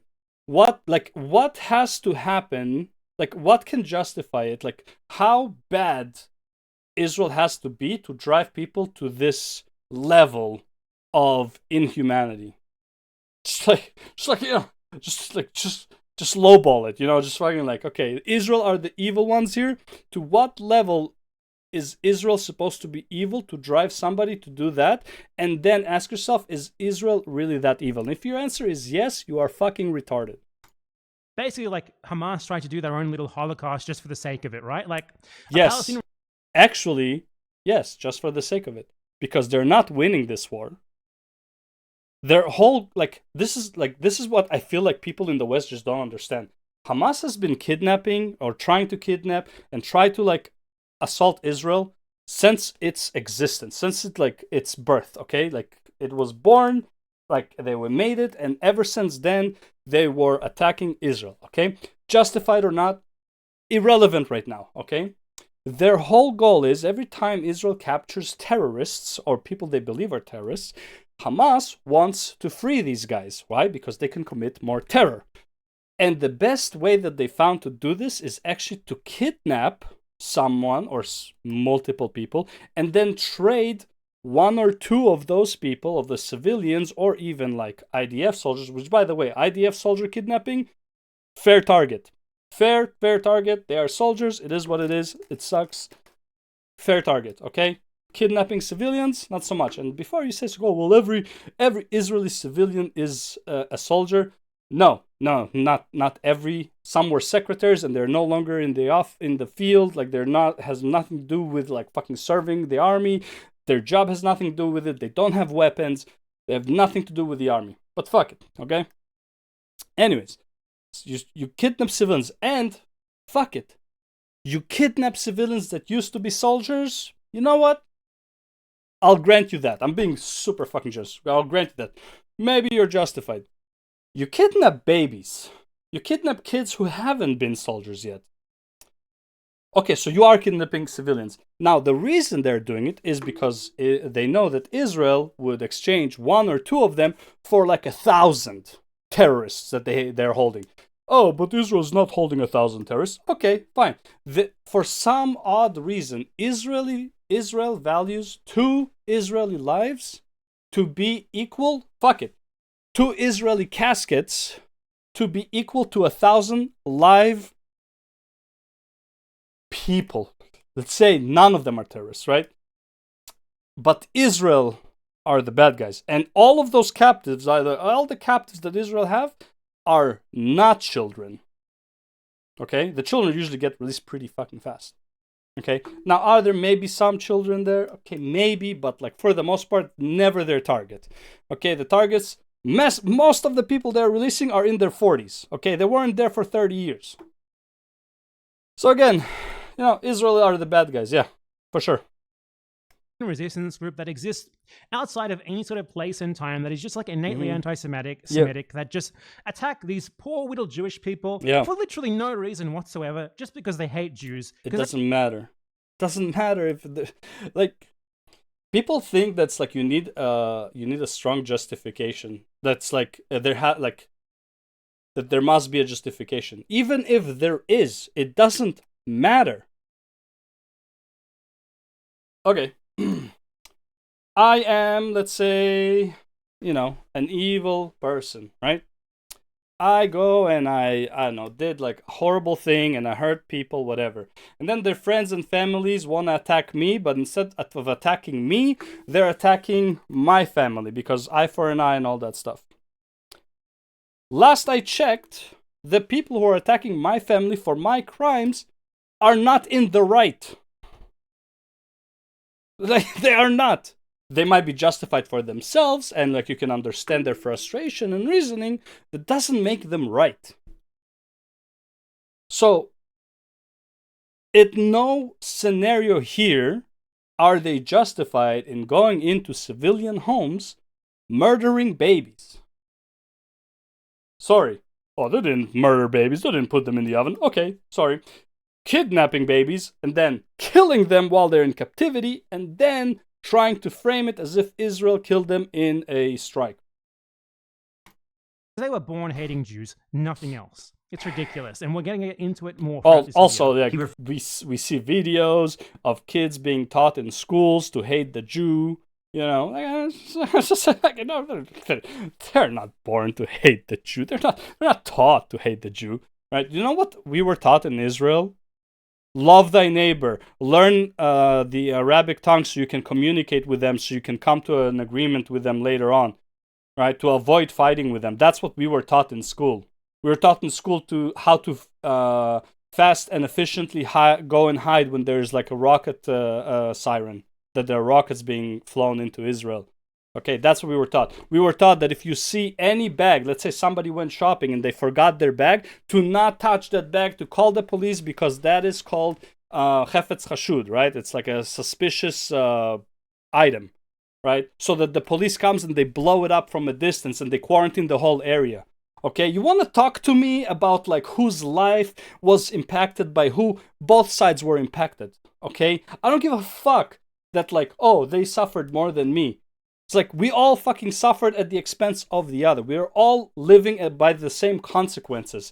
The only problem is, well, Israel, just more well-maintained. Israel worked on its defenses so it can defend itself better. It has the Iron Dome. It has a more organized military. Meanwhile, these fuckers used all of the support they got internationally to build tunnels they can hide under. All the tunnels are under cities leading all the way to fucking Jordan or some shit like that. Okay, under Israel, just like fucking, they dug fucking tunnels, 800 miles or whatever, 8,000 miles of tunnel systems underground, under civilians, okay, placing live ammunition, rocket launchers and all that shit inside of schools and inside of churches and all that stuff, okay? They spent all that money to make sure that if there's ever war that they are bringing upon themselves, to make sure that it will happen in urban areas where civilians will die. Meanwhile, Israel made sure as much as possible that all of the civilian like locations, cities and all that stuff are well protected. Even the ones who are like in very bad locations, that they have constant protection to an extent. Rather than using those areas of civilians as a place for war. But yes, Israel is the bad guy. Refuse to show even a crumb of empathy for the Jewish victims. For the Jewish victims. Yeah, dude, quite simply, in the situation in Israel Palestine, there is a group of victims and a group of oppressors. I do not get. Yes, there is absolutely nothing in between. There is oppressors and then there's victims, because the Israelis cannot be victims of the actual victims, because people who live in Sderot, where like fucking rockets were flying pretty much every other week, multiple, and then fire balloons that burned their fucking fields, forests, killed a bunch of animals, killed a lot of agriculture for like a very long duration until it could be rebuilt, right?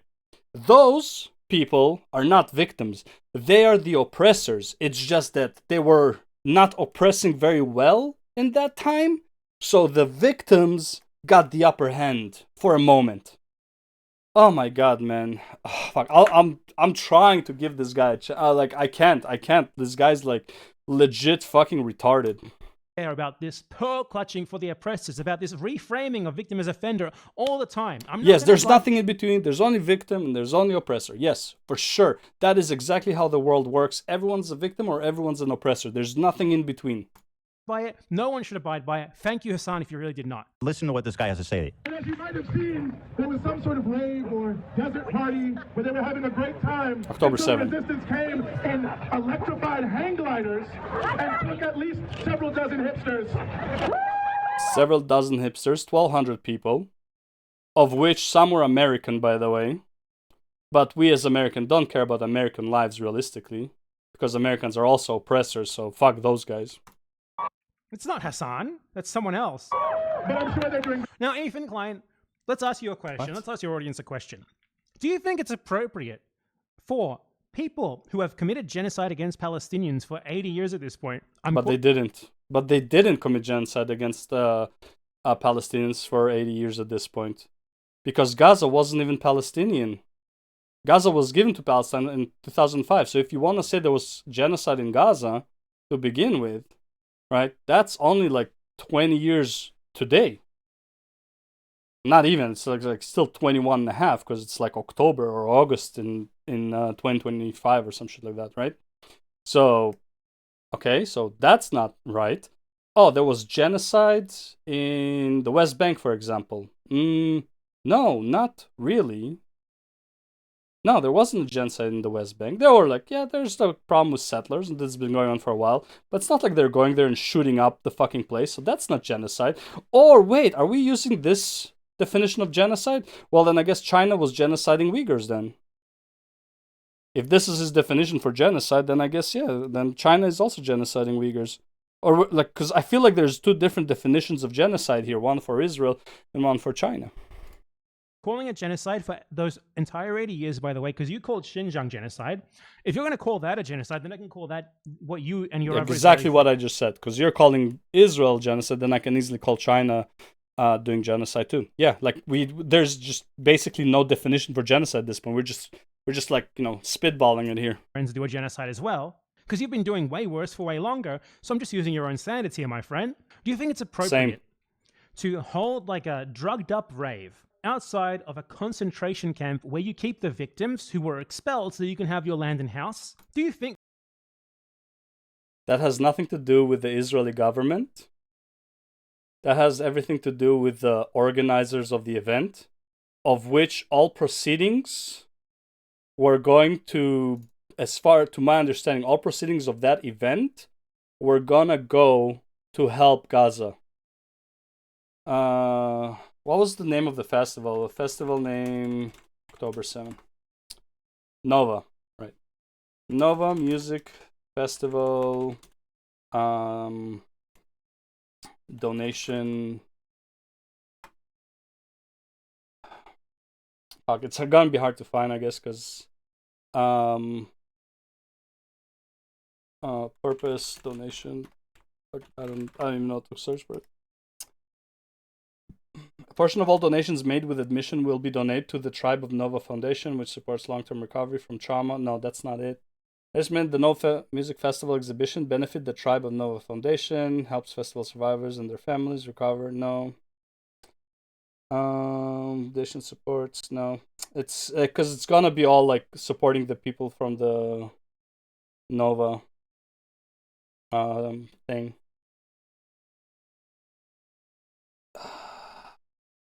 Who was the money made from the Nova Festival Music Festival? What's the money for? Yes.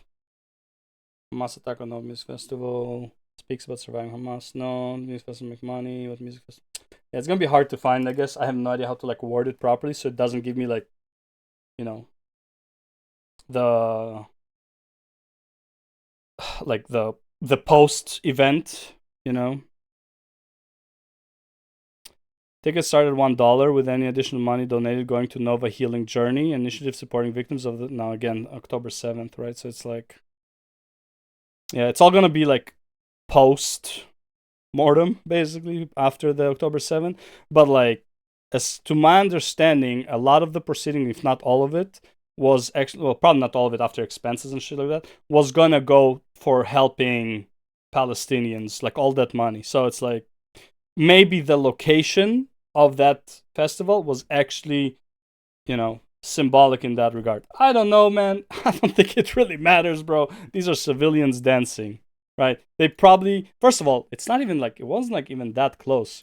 How far was Nova Festival from Gaza?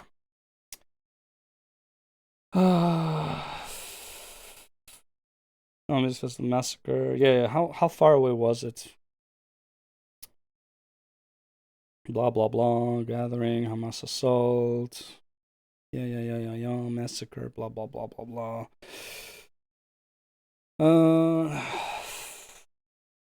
Nova Festival. Map location. Images. Okay, like bro, this is. To call this in front of the fucking thing. Sure. 3 miles from the Israeli-Gaza border in the next... Bro, you won't even hear this. 3 miles? Bro, it's not like... Like, you might hear a bit. It's really not in front. It's really not in front. Like, that is pretty far. 5 kilometers? Okay, so... For me, it would be... Holy fuck, man. It would be where the highway is. There's no way from here I am hearing the festival. If I live here, and I'm actually doing the math right now because I know, like, each block is 2 kilometers, right? So, for me, it's like... 2.5 kilometers, which is basically where the highway starts, that I am not hearing a festival from here. There ain't no fucking way. That is way too fucking far.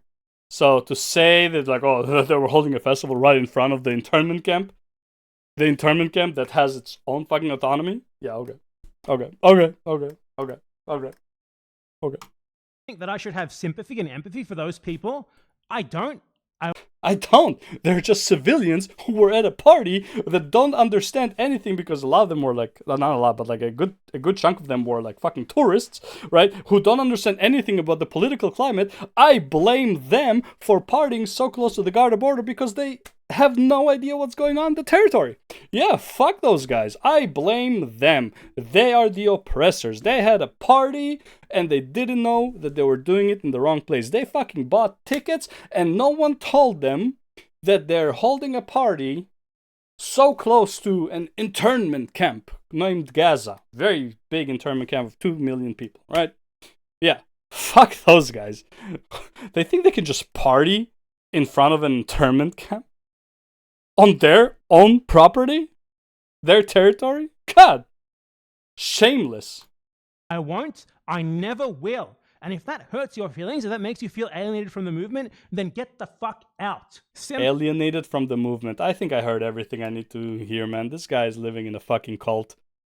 I mean, At this point, honestly, even if he will find a lot of hypocrisy or stuff that Ethan Klein is wrong about, I think I heard everything I need to hear from this guy.